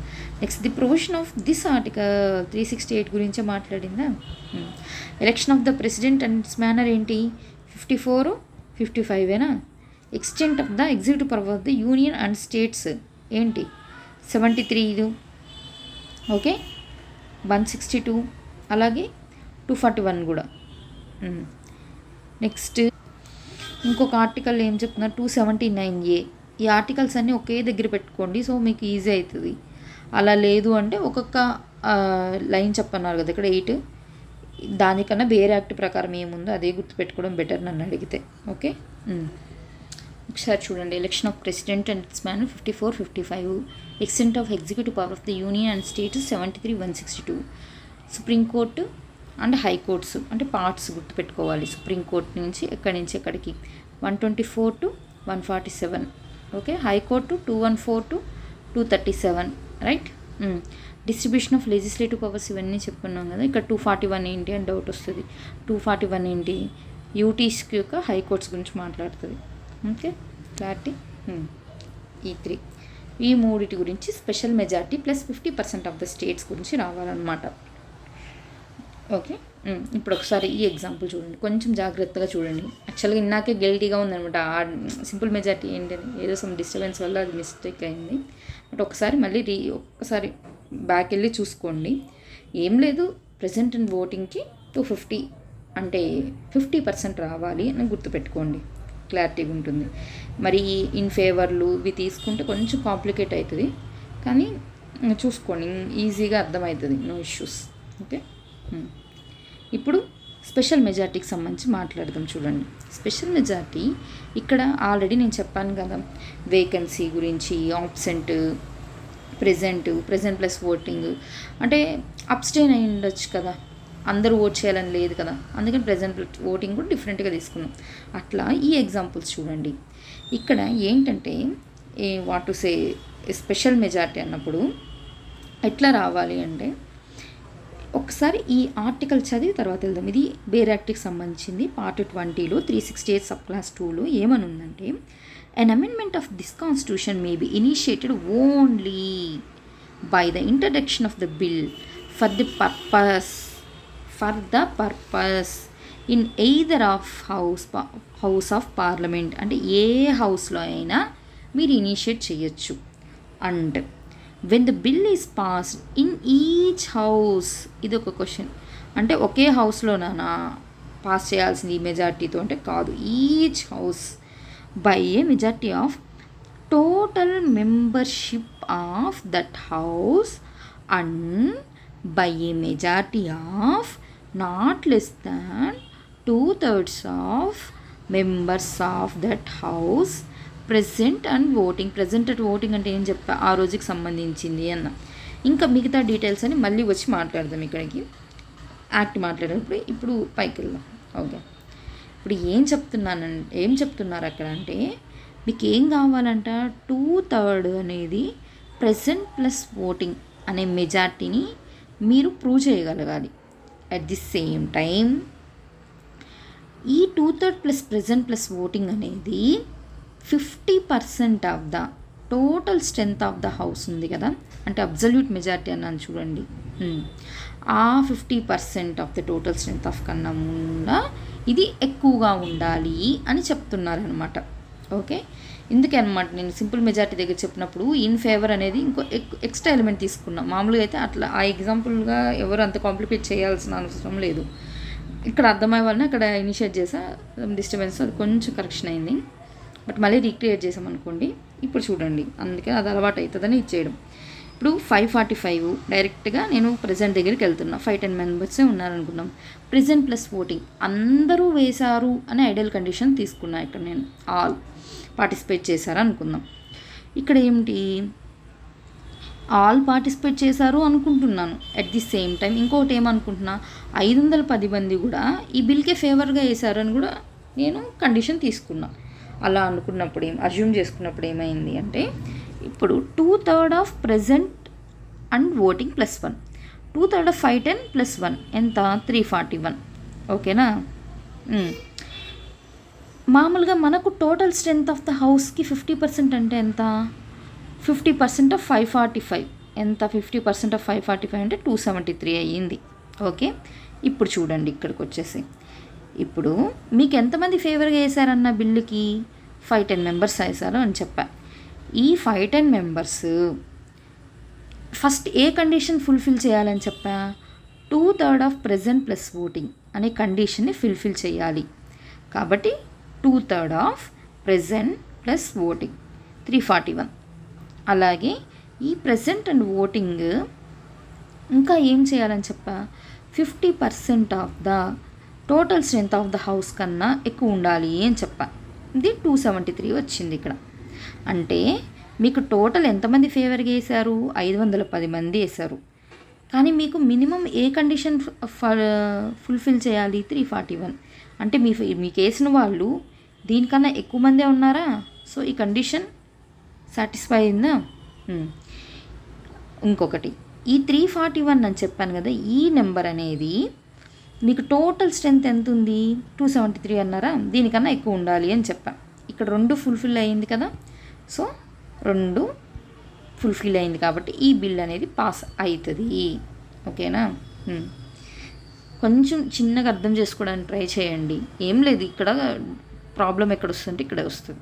ఇది ఒక లైన్ అంటే ఇదిగోండి, ఇది కన్ఫ్యూజ్ అవుతారు అంత తప్ప ఇంకేం లేదు. చూడండి ఇంకొకటి 545 510 ప్రెజెంట్ అయ్యారు అనుకున్నా. ప్రెజెంట్ ప్లస్ ఓటింగ్ వచ్చి 510 మెంబర్స్ అనుకున్నాం.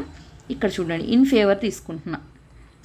అంటే డిసెంట్ కూడా ఉంటుంది కదా, కొంతమంది అగైనెస్ట్గా కొంతమంది పాజిటివ్గా అట్లా వేస్తారు కదా, అట్లా 450 మెంబర్స్ ఆపోజిట్గా ఫేవర్గా వేశారు, 60 మెంబర్స్ ఇన్ ఫేవర్గా వేశారు అనుకుందాం. ఇప్పుడు ఏంటి, మనకు ఈ 450 మెంబర్స్ అనేవాళ్ళు ఈ 2/3 ఆఫ్ ప్రెజెంట్ అండ్ ఓటింగ్ వాళ్ళకన్నా ఎక్కువ ఉండాలి. అవునా. ఇదిగోండి 450 వాళ్ళు 341 కన్నా ఎక్కువ ఉన్నారా లేదా, ఉన్నారు. నెక్స్ట్ 273 అంటే టోటల్ స్ట్రెంత్లోంచి వచ్చిన వాళ్ళు. ఈ 341 అనేవాళ్ళు ఈ 273 కన్నా ఎక్కువ ఉండాలా, ఇక్కడ ఉన్నారా, ఉన్నారు. రైట్. ఇంకా అంటే మనకు ఏదో ఒక కండిషన్ సాటిస్ఫై అయితే సరిపోదు, ఇక్కడ 2 కండిషన్లు సాటిస్ఫై అవ్వాలి. అంటే మీకు ఎంతమంది ఓటేశారు అన్నది ఇంపార్టెంట్ ఫస్ట్ థింగ్. ఓకే, దాంతోపాటు మీకు వేసిన వాళ్ళు అక్కడ మినిమం మీకు ఇంత లిమిట్ అని చెప్పాం, అది ఎంత 2/3, దాని కండిషన్ సరిపోయిందా లేదా అనేది చెక్ చేయాలి. లైక్ సింపుల్ మెజారిటీ లాగే, సింపుల్ మెజారిటీలో కానీ 50% తీసుకుంటున్నాం, ఇక్కడ 2/3 అంటే దాదాపు 60% వరకు. అంటే మెజారిటీ పెంచినాం అంటే ఎక్కువ మంది ఒపీనియన్ మాకు అవసరము అని చెప్తున్నాం. ఎందుకంటే టాపిక్ సెన్సిటివ్స్ ఉన్నాయి కాబట్టి. అక్కడికి వదిలేసినారా, వదిలేయలేదు. ఇంకా ఏం చేశారు, ఆ ప్రెజెంట్ పెంచిన 66% అన్నది ఎవరికన్నా ఎక్కువ ఉండాలంట, టోటల్ హౌస్లో ఉంటారే 50% మెంబర్స్ వాళ్ళకన్నా కూడా ఎక్కువ ఉండాలి. అంటే దాదాపు ఏమని చెప్తున్నారు, మీ హౌస్లో సగం మందికి పైగా ఈ బిల్లుకి సపోర్ట్ చేయాలి అని చెప్పడం అన్నమాట అర్థం. ఓకే, ఇప్పుడు ఇంకో ఎగ్జాంపుల్ తీసుకోండి. ఇది ఎక్కువ అర్థం కావాలంటే ఒకటే అండి, మీకు ఓన్గా ఇలా అవ్వచ్చు కదా అలా అవ్వచ్చు కదా అని ఇలస్ట్రేషన్స్ ఎక్కువ రాస్తే వచ్చేస్తుంది, పెద్ద విషయం కాదు. 545 అనుకోండి. ఇక్కడ నేను ప్రెజెంట్ ప్లస్ ఓటింగ్ ఎంత తీసుకున్నా, 400 తీసుకున్నా. ఓకే, నేను ఈ కండిషన్లో ఏం చేసా, సెకండ్ కండిషన్కి వచ్చేసరికి డిసెంట్ లాగా చూపించా, ఫేవరు అగెయినిస్ట్. ఇక్కడ ఏం చేసా, ప్రజెంట్ ఓటింగ్లో కూడా డిఫరెన్స్ వస్తే ఏంటి అని చూసా. ఇది ప్రాక్టికల్ కండిషన్ కదా, అందుకని 380 మెంబర్స్ వచ్చారు ఫేవర్గా, 20 మంది ఇన్ ఫేవర్గా వేశారు. నాకు రావాల్సిన లిమిట్ ఏంది, 267 మినిమం వేయాలనుకున్నా. ఓకే, 380 మంది వేశారు. అమ్మయ్య, ఫస్ట్ కండిషన్ సాటిస్ఫై అయ్యింది. అంతేనా, అయిపోయిందా? సెకండ్ చూడండి. కానీ ఎంతమంది వేయాలన్నా ఆ మినిమం లిమిట్ అనేదే నాకు 50% ఆఫ్ ద హౌస్ కన్నా ఎక్కువ ఉండాలని చెప్పిన. కానీ ఇక్కడ ఏమైంది, లేదు, తగ్గిపోయింది. ఓకే, అంటే ఈ బిల్లు ఈ కండిషన్ ఫాలో అప్ చేయలేదు కాబట్టి ఈ బిల్ అనేది పాస్ అవ్వదు. ఓకే, ఈ బిల్లు పాస్ అవ్వదు అన్నది ఇక్కడ క్లారిటీ గుర్తుపెట్టుకోవాలి. అంటే ఇక్కడ హింట్ మీకు ఏం అర్థమవుతుంది, మీకు ఉన్న విషయం అంతా దేని మీద డిపెండ్ అయి ఉంటుందంటే ఎక్కువ ఈ ప్రెజెంట్ అండ్ ఓటింగ్ మీద డిపెండ్ అయి ఉంటుంది. అందుకే ఎప్పుడైనా చూసారా, ఏదైనా ఇంపార్టెంట్ కాన్స్టిట్యూషన్ అమెండ్మెంట్ తీసుకొచ్చేటప్పుడు విప్ జారీ చేస్తారు. విప్ అంటే ఖచ్చితంగా మీరు అందరూ ప్రెజెంట్ అవ్వాలి అన్నట్టు ఆయా పార్టీలు అదే ఏ బిల్ అయితే ఏ ప్రభుత్వం అయితే తీసుకురాబోతుందో వాళ్ళు పాస్ చేసుకుంటారు. ఎందుకంటే ఆ బిల్ పాస్ అవ్వాలి కదా ఈజీగా, అందుకని తెచ్చుకుంటారు. అదే సింపుల్ మెజారిటీతో ఉన్న బిల్స్ అనుకోండి, ఈవెన్ సస్పెండ్ చేసినా సరే సింపుల్ ఉన్న వాళ్ళతోనే కదా అయిపోతుంది. కాబట్టి ఎక్కువ మంది సస్పెండ్ చేసిన వాళ్ళకి ఏం పెద్ద ఇష్యూ ఏమి ఉండదు అక్కడ. కానీ ఈ కాన్స్టిట్యూషన్ అమెండ్మెంట్ బిల్స్ తెచ్చేటప్పుడు మాత్రం అట్లాంటి సస్పెన్షన్లు ఇలాంటివన్నీ చేయరనమాట. అప్పుడు పెద్ద అలిగేషన్ అయింది కదా, చాలామందిని బల్క్గా లోక్సభ నుంచి సస్పెండ్ చేశారని గొడవ అయింది. అదే అనమాట ఈ సస్పెన్షన్ ఇవన్నీ గోల్ ఎప్పుడంటే ఇలాంటి బిల్స్ పాస్ చేసేటప్పుడు. ఏపీ రీఆర్గనైజేషన్ యాక్ట్ బెస్ట్ ఎగ్జాంపులా, సింపుల్ మెజారిటీ అందరినీ పంపించేసి మరీ చేస్తున్నారు ఇప్పుడు. ఈ బిల్లు పాస్ అవ్వదు ఇక్కడ. ఓకే, ఇది గుర్తుపెట్టుకోండి. ఇంకొక కండిషన్ తీసుకోండి, 545 510 412 మెంబర్సే వేసారనుకుంటున్నాను. ఇక్కడ నేనేమనుకుంటే ఒక ఐడియల్ కండిషన్, ఒక లిమిటింగ్ కండిషన్ అంటారు కదా, అలాంటివి తీసుకోవాలనుకున్నాను. ఎంతమంది ఫేవర్ వేశారంటే 380. ఈ 380 ఎవరికన్నా ఎక్కువ ఉండాలి, 2/3 ఆఫ్ టోటల్ స్ట్రెంత్ అంటే ఎంత, 275 మెంబర్స్ ఉన్నారు అనుకుందాం. Okay, satisfied. 380 మెంబర్స్ 275 కన్నా వేశారు. బట్ ఈ 275 అనేది ఈ టోటల్ స్ట్రెంత్ కన్నా ఎక్కువనా, ఎక్కువే. అంటే మన హౌసెస్లో ఇప్పటి వరకు ఏ బిల్స్ అయినా పాస్ చేస్తున్నారు అంటే అవి మినిమం ఈ కండిషన్ దగ్గరగా ఉంటాయి. ఓకే, గుర్తుపెట్టుకోండి. ఎందుకంటే total strength of the house అనేది మనకు ఎంత ఇంపార్టెంటో. ఇప్పుడు ఏముంది, ఇప్పుడు total strength of the house 545 కావాలి 552 తీసుకున్నారనుకోండి, ఇక్కడ రావాల్సిన నెంబర్ కొంచెం పెరుగుతుంది. 273 కావాలి 275 అట్లా పోతుంది. అవునా, అంటే ఇది పోయింది పైకంటే ఆటోమేటిక్గా దాంతో కంపేర్ చేసుకునే నెంబర్ కూడా పెరగాల్సిందే. అప్పుడే కదా ఇది ఎక్కువ అవుతుంది, సాటిస్ఫై అవుతుంది అని చెప్పిన. అంటే ఏంటి, ప్రెజెంట్ అండ్ ఓట్ చేయాల్సిన వాళ్ళు పెరగాలి. అప్పుడు గవర్నమెంట్ ఏం చేయాలి, అన్ని పార్టీ వాళ్ళతో మాట్లాడుకొని, ఒకవేళ అది మెజారిటీ గవర్నమెంట్ కాకపోతే మాట్లాడుకొని అందరితో అఖిలపక్ష సమావేశాలు నిర్వహించుకొని మీరు అందరూ మాకు ఓట్ చేయండి, ఇది బిల్లు పరిస్థితి, ఇది మీ అందరి కాంట్రిబ్యూషన్ సహాయ సహకారాలు మాకు కావాలి అన్నట్టు మీటింగ్లు చేస్తారు. అప్పుడు ఇది యూజ్ అవుతుంది అనమాట. అలాంటప్పుడు ఇంకా ఇది ఎంత ఎక్కువ పెరిగితే ప్రెజెంట్ అట్ ఓటింగ్ అంత ఈజీగా బిల్ పాస్ అయిపోతుంది. అట్లా అందుకే కదా యూసీసీ అప్పుడు మాకు యునానిమస్ 400 వస్తుంది ఇట్లా చెప్పారు. దగ్గర నీ నెంబర్ చూసారా, దీనికి దగ్గరే ఉందా, ఇదే అనమాట. అప్పుడు ఒక పార్టీకే 400 పైన ఉంటే ఇంకెవరిని అడుగుతుంది. ఇంత 400 మెంబర్స్ ఉన్న పార్టీ మహా అయితే ఇంకో 20 ఇంకొకరిని అడగలేదా, అది చేస్తుంది ఈజీగా. రీజనల్ పార్టీస్ సపోర్ట్ చేసేస్తాయి. ఎందుకు ఏపీలోనే 25 ఉన్నాయి, 25 మంది వేసేస్తారు ఇప్పుడు సెంట్రల్ గవర్నమెంట్కి. నెక్స్ట్ 545 చూడండి. ఇక్కడ ఇంకొక ఎగ్జాంపుల్ 545 అన్నాం, 510 అన్నాం, ఇక్కడ 412 తీసుకున్నాను అనమాట. 412 ఇంకా కండిషన్ డిగ్రేడ్ చేయడానికి అనమాట. నేను ఏం చేశానంటే 323 మెంబర్స్ అయ్యారు అనుకున్నా. 275 ఇది 273 అంటే ఇంకా తక్కువలో తక్కువ. ఓకే, ఇక్కడ 412 ఉందనుకోవచ్చు. ఎస్, 412 ఉంది. 412 ఉన్న ప్రజెంట్ అండ్ ఓటింగ్లో మీకు ఫేవర్గా చేసేవాళ్ళు తగ్గచ్చు. అవునా, ఆ ఫేవర్ చేసే వాళ్ళు తగ్గిన ఎంతవరకు లిమిటింగ్ కండిషను అన్నదానికి ఇది పెట్టారనమాట. ఫేవర్ ఏముందండి, ఆటోమేటిక్గా మెజారిటీగానే చేస్తారు. కానీ విషయం అంతా ఎక్కడుంది, ఆ ఫేవర్ చేసేవాళ్ళు ఈ ప్రెజెంట్ అండ్ ఓటింగ్ నెంబర్తో కంపేర్ చేసుకుంటూ వెళ్ళాలి. అది ఇక్కడ వచ్చిన ఇష్యూ అనమాట. అది చెప్పడానికి కోసం ఈ ఎగ్జాంపుల్ తీసుకున్నాం. ఓకే, నెక్స్ట్ ఈ స్పెషల్ మెజార్టీ అన్నీ కలిపి ఒకటిగా రాసాను చూడండి. ఇది సేమ్ 545 అన్నాం, 500 తీసుకున్నాం, 400 ఎస్ అని 363 మెంబర్స్ చెప్పారు, నో అని 37 మెంబర్స్ చెప్పారు. మనకి ఏం కావాలి 2/3 ప్రజెంట్ ఓటింగ్. యాక్చువల్గా ఇది ఫస్ట్ క్లాస్ అనమాట, అప్పుడు చెప్పుంటే ఇంకొంచెం క్లారిటీగా ఉండేదేమో. లాస్ట్లో అయితే గ్రాఫికల్గా ఉంటుంది అని ఇక్కడ పెట్టానమాట, అందుకని. సరే 2/3 ప్రజెంట్ ప్లస్ ఓటింగ్ అన్నాను. దీన్ని బట్టి మనకి ఎంత రావాలి, 267 రావాలనుకోండి. ఫస్ట్ మిస్టేక్ ఎక్కడ చేస్తామంటే ఇక్కడ 400 తీసుకోకుండా ఈ 363 ఎవరైతే ఫేవర్ చేసినామో వాళ్ళ నెంబర్ తీసుకుంటాం మనం. అందువల్ల ఇంకా నెంబర్ చిన్నది అయిపోతుంది ఇక్కడ, అదొక మిస్టేక్ చేస్తాం. నెక్స్ట్ ఇంకో మిస్టేక్ ఎక్కడ చేస్తామంటే ఈ 267ని ఈ 273తో కంపేర్ చేయాలి. అంటే మీరేమంటున్నారు, ఈ నెంబర్ అనేది టోటల్ స్ట్రెంత్ కన్నా ఎక్కువ ఉండాలి అని చెప్పింది రాజ్యాంగం.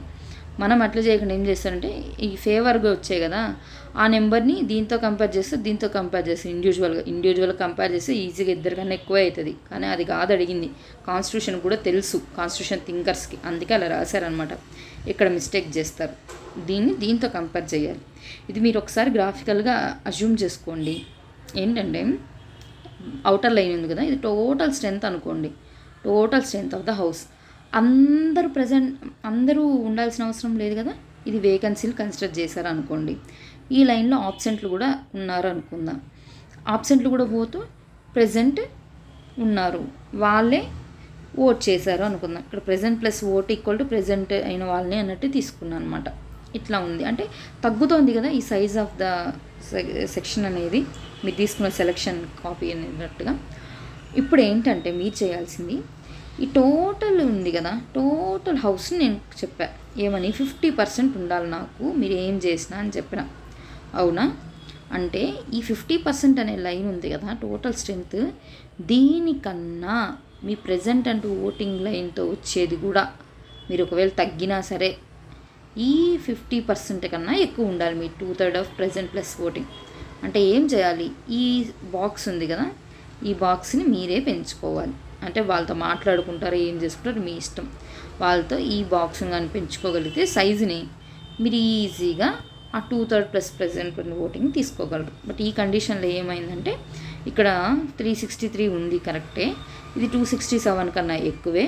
కానీ ఈ 267 అనేది 273 కన్నా ఎక్కువ కాదు, అందువల్ల ఇది ఫెయిల్ అయింది. ఇదిగోండి, అందుకే ఇదిగోండి ఈ లైన్ ఉండాలి, దీనికన్నా ఎక్కువ ఉండాల్సింది, బట్ ఈ లైన్ ఇక్కడ పడిపోయింది. సో అది రాంగ్ అవుతుంది అనమాట. ఇది నేనే ఊరికే ఇట్లా అనుకొని చేశాను, ఇదేం నేర్చుకోమని కాదు కదా, మీకు మీరుగా కూడా థింక్ చేయండి, ఈజీగా అర్థమవుతుంది. అసలు ఇదంతా ఎందుకంటే నార్మల్గా లైన్ గుర్తుపెట్టుకోండి. ఎగ్జామ్లో ఏమంత అడగరు కదా, వాళ్ళు ప్రెజెంట్ అండ్ ఓటింగ్ అని అడుగుతారు. ఇది మనకు క్లారిటీ ఉండదని చెప్తాను. ఎందుకంటే కాన్స్టిట్యూషన్ అయిపోయాక చాలా బిల్స్ వస్తాయి, లాస్ట్ బిల్స్ అంతా ఏదో రాకెట్ సైన్స్ లాగా కనిపిస్తుంది. అదే అనమాట ఇక్కడ లైన్ మామూలుగా ఇలా వర్డింగ్ ఫార్మేట్లో రాసా. వేసిన వాళ్ళు మీరు దీనికన్నా ఎక్కువ ఉండాలి, అలాగే వీళ్ళే 50% కాదు, ఎవరు ఫేవర్గా వేసిన వాళ్ళే. కంపారిజన్ ఏంటంటే ఇది కండిషన్. ఓకే, ఇది ఒక్కటి గుర్తుపెట్టుకోండి, లాస్ట్ వరకు ఇదే బ్రహ్మాస్త్రంగా గుర్తుంటుంది. ఓకే, టోటల్ స్ట్రెంత్ అట్లనేసి దీన్ని మర్చిపోకూడదు. ఇది ఆటోమేటిక్గా మీకు ఫేవర్ చేసిన వాళ్ళ ఓట్స్ ఈ 2/3 కన్నా ఎక్కువ ఉండాలి, అంతే. ఇదే స్పెషల్ మెజారిటీ అనమాట. ఇదే ఇక్కడ రాస్తున్నాను. ఇది కూడా ఒక టైప్ ఆఫ్ ఎగ్జాంపుల్, చాలా ఎగ్జాంపుల్స్ ఉన్నాయి కదా ఇంకా చాలండి. ఇప్పుడు ఒకసారి బేర్ యాక్ట్ చూడండి. 368 అసలు ఎంత చెప్తున్నారు కదా, 368 ఏంటి అని చెప్పి. 368 ఏం చెప్తుంది ఇక్కడ అంటే power of the parliament. I think sides ఉన్నది మిస్ అయినట్టుంది. ఇక్కడ ఏం వచ్చి ఉంటుందంటే పవర్ ఆఫ్ ద పార్లమెంట్ అని ఉంటుంది. మీకు మీ బేర్ యాక్ట్లో కూడా చూడండి, power of the parliament to amend the constitution and procedure thereof అని ఉంటుంది. అంటే ఈ కాన్స్టిట్యూషన్ చేస్తున్నప్పుడే ఏం చెప్పారంటే దీనికి పవర్ ఉంది అని చెప్పారు. చాలామంది ఎందుకు క్వశ్చన్ చేశారంటే ఫస్ట్ ఈ శంకరీ ప్రసాద్ కేసు అని జరిగింది, ఇది ప్రాపర్టీస్ మీద. శంకరీ ప్రసాద్, తర్వాత సజ్జన్ సింగ్, తర్వాత గోలక్నాథ్, ఇవన్నీ గుర్తుందా? అప్పుడు ప్రాపర్టీ దానికోసం ల్యాండ్ రిఫార్మ్స్ తీసుకొచ్చారు కదా. ఇది 9th షెడ్యూల్ ఫస్ట్ అమెండ్మెంట్ 1951లో అప్పుడు అనమాట అందరూ కోర్టుకు వెళ్ళారన్నమాట. అసలు కాన్స్టిట్యూషన్ అసెంబ్లీ కదా చెయ్యాలి, ఏంటి ఈ కాన్స్టిట్యూషన్ అమెండ్మెంట్ అనేది పార్లమెంట్ ఎవరండి చేయడానికి, దానికి ఏం అర్హత ఉంది అన్నట్టుగా పోయారు. అప్పుడు ఆ కాంటెక్స్లో కూడా ఇది యూజ్ అయిందనమాట. సో ఈ పార్లమెంట్కి ఉంది. పార్లమెంట్ పవర్ ఉందనేసి ఎట్టంటట్టు చేస్తారా? కాదు, దీనికి ఒక ప్రొసీజర్ కూడా చెప్పాము అని చెప్తున్నారనమాట. అది వీళ్ళు చెప్పాలనుకుంది ఇక్కడ. ఓకే, నెక్స్ట్ ఇక్కడ చూడండి. Power of the parliament to amend the constitution procedure thereof. ఏమంటున్నారు? Notwithstanding anything in this constitution parliament may in exercise of its constituent power. Observe చేశారా? కాన్స్టిట్యూయెంట్ పవర్ చాలా చాలా important. ఈ పదం important. Power ఉండేది అనేది, procedure అనేది important, constituent power అనేది చాలా ఇంపార్టెంట్. ఏంటంటే ఇది లెజిస్లేటింగ్ మేకింగ్ పవర్ ఇది కాదు, కాన్స్టిట్యూయెంట్ పవర్ అన్నమాట. ఇది owned by the way of addition, variation, repeal any provisions of this constitution in accordance with the procedure laid down in this article. ఇదేనా procedure. Second sub clause 1 అయిపోయింది. Class 2. An amendment of this constitution may be initiated only by the introduction of a bill for the purpose. మీరు ఎట్లా అంటే అట్లా కాదు, ఏ purpose కోసం? Constitution amendment కోసం చేస్తున్నారు కదా, అందుకని దీని బిల్ టైటిల్ ఏంది? అందుకే కదా 102 అనుకోండి, 102 ఎన్సీబీసీకి సంబంధించి 102 కాన్స్టిట్యూషన్ అమెండ్మెంట్ అని రాస్తాం చూడండి. పేరు అనమాట అది, ఫర్ ద పర్పస్ అని. For the purpose in either house of the parliament. ఏ హౌస్లో అయినా, మనీ బిల్ లాగా లోక్సభ అనే కాదు, రాజ్యసభనే కాదు, ఏ హౌస్లో అయినా పెట్టండి. And when the bill is passed in each house. 2 హౌస్లు పాస్ చేయాల్సిందే అని చెప్తున్నారు. మ్యాక్సిమం మన పార్లమెంట్ 2 హౌస్లు పాస్ చేసేదే ఉంటుంది. ఒక్క మనీ బిల్ దగ్గర మాత్రమే కొంచెం లోక్సభకి ఎక్కువ పవర్స్ ఇచ్చామన్నమాట. ఎందుకంటే గవర్నెన్స్ అనేది ఇబ్బంది పడకూడదు కదా, అందుకనేసి టైం ల్యాగ్ అవ్వకూడదు అని చెప్పినట్టుగా అనమాట. అండ్ ఇక్కడ when each house by a majority of the total membership of that house and by a majority of not less than the 2/3 of members of the house present and voting. అప్పుడు ఊరికే just ఈ graph లాగా గుర్తుపెట్టేసుకోండి. 50% మనకు రావాల్సింది 2/3 రావాలి. ఇట్లా గుర్తుపెట్టుకోండి, ఈజీగా రిమెంబరెన్స్ అవుతుంది, రీకలెక్ట్ అవుతుంది. It shall be present and voting. Okay, present and voting చెప్పారా? ఎక్కడ చెప్తున్నాం? Present and voting, right. మళ్ళీ చెప్తున్నారు చూడండి. It shall be present to the president who shall give his assent to the bill and thereupon. ప్రెసిడెంట్కి ఇంకో alternate లేదు ఇక్కడ. షెల్, ఖచ్చితంగా ప్రెసిడెంటు సంతకం పెట్టాల్సిందే అని చెప్పడం వాళ్ళ ఉద్దేశం అనమాట అక్కడ. ఓకే, లైక్ మనీ బిల్ లాగా ఖచ్చితంగా పెట్టాల్సిందే అని వచ్చి ఏమంటారు, వీళ్ళకి రీకన్సిడరేషన్ పంపించడానికి ఉండదు. మనీ బిల్లు కూడా అంతే కదా, రీకన్సిడరేషన్ పంపము. At the same time ordinary bill మాత్రం పంపించే ప్రొవిజన్ ఉంటుంది, బట్ కాన్స్టిట్యూషన్ అమెండ్మెంట్ బిల్లుకి అయితే ఉండదు. ఇక్కడ ఎక్కడ కూడా మనకు మళ్ళీ ఏమంటారు, ప్రైవేట్ మెంబరా పబ్లిక్ మెంబరా అని చెప్పలేదు చూసారా, అంటే ఎవరైనా పెట్టచ్చు అని అర్థం. ఇంకొకటి ఏముంది, వాళ్ళు prior permission of the president గురించి ఎక్కడ మాట్లాడలేదు. ఇవ్వాలన్నారు కానీ ప్రెసిడెంట్ పర్మిషన్ తీసుకోవాలని కూడా ఎక్కడ చెప్పలేదు, కాబట్టి అవసరం కూడా లేదు. ఈ 2 విషయాలు కూడా క్లారిటీగా ఇంప్లిసిట్గా మనకు ఇన్ఫర్మేషన్ ఇస్తుంది, అది గుర్తుపెట్టుకోండి. ఇంకా ఏమన్నారు, provided that if such amendment seeks to May change in. ఇవన్నీ ఆల్రెడీ చెప్పా. ఎక్కడ రాటిఫికేషన్ 50% కూడా కావాలి స్టేట్స్ దగ్గర. ఇదిగోండి కంటిన్యూషన్ ఇక్కడ చూడండి. The amendment shall also required to be ratified by the legislature of not less than the 1/2 of the states by resolution to that effect passed by those legislature before bill making provision for such amendment is presented to the president for assent. ప్రెసిడెంట్కి అసెంట్కి పంపించే ముందే states అన్నవి ratify చేయాలి అని చెప్తున్నాయి. దేంతో ఏం resolution అని చెప్పింది కానీ ఎంత మెజారిటీ అని చెప్పలేదు. సో మెజారిటీ చెప్పలేదంటే అదేంటి, మామూలుగా సింపుల్ మెజారిటీ అని అర్థం. అంటే ఈ పారా 2లో చెప్పిన విధంగా కానీ స్పెషల్ మెజారిటీని మనం చెయ్యాలి అంటే పార్లమెంట్ అయితే స్పెషల్ మెజారిటీ కానీ స్టేట్ అయితే సింపుల్ మెజారిటీతో పాస్ చేయాలి.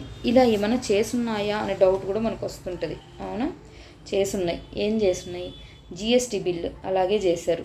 ఎంజాక్ బెస్ట్ ఎగ్జాంపుల్. ఎంజాక్ చేసేటప్పుడు కూడా అప్పుడు సదానంద గౌడ ఉంటారు, ఆయన చెప్పారనమాట, దాదాపు 19 స్టేట్స్ దీన్ని రాటిఫై చేస్తే ఇప్పుడు పోయి సుప్రీంకోర్టు దీన్ని స్టక్ డౌన్ చేసింది ఏంటి అని చెప్పి కూడా అన్నారు. అప్పుడు జిఎస్టీ బిల్ అప్పుడు కూడా ఇదే జరిగిందనమాట. ఓకే, ఇంకా థర్డ్ చూడండి, సబ్ క్లాస్ 3. సబ్ క్లాస్ 3 ఏంటి? Nothing in article 13 shall apply to any amendment made under article 13 కింద ఏ చేసినా అది దీని కిందకి అప్లై కాదు అని చెప్తున్నారు. అంటే ఆర్టికల్ 3కి తక్కువ ఇంపార్టెన్స్ ఇచ్చినారా 368తో కంపేర్ చేస్తే?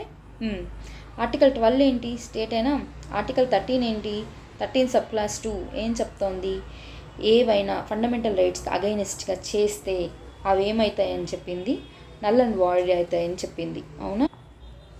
అలాగే క్లాస్ 4 చూడండి ఒకసారి. క్లాస్ 4 ఏం చెప్తున్నారు? No amendment of this constitution, no amendment of this constitution including the provisions of part 3 made or perpetrating to have been made under this article, whether before or after the commencement of the section 55 of the constitution 42nd amendment 1976 shall be called in question in any court or any ground. అంటే 42nd amendment ద్వారా ఏం చేశారంటే judicial review లేదు అని చెప్తున్నారు అనమాట. కోర్టులో వెళ్ళి క్వశ్చన్ చేయకూడదు, మాకు పార్ట్ 3 కింద రైట్స్ పోయాయి అని చెప్పి చేశారనమాట. అలాగే సెక్షన్ 5 చూడండి, for the removal of doubts.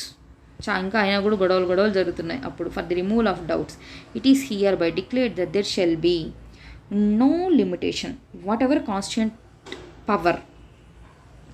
Power of parliament to amend by way of addition, variation, repeal the provisions of constitution under this article. అంటే మీ డౌట్స్ అన్నీ రిమూవ్ చేయడానికి ఏం చెప్తున్నానంటే ఈ కాన్స్టిట్యూషన్కి కాన్స్టిట్యూయెంట్ పవరు ఉంది అని ఎట్లా అంటే నొక్కి వక్క నుంచి బల్లగుద్ది చెప్పారంటారు చూడండి, అట్లా అనమాట.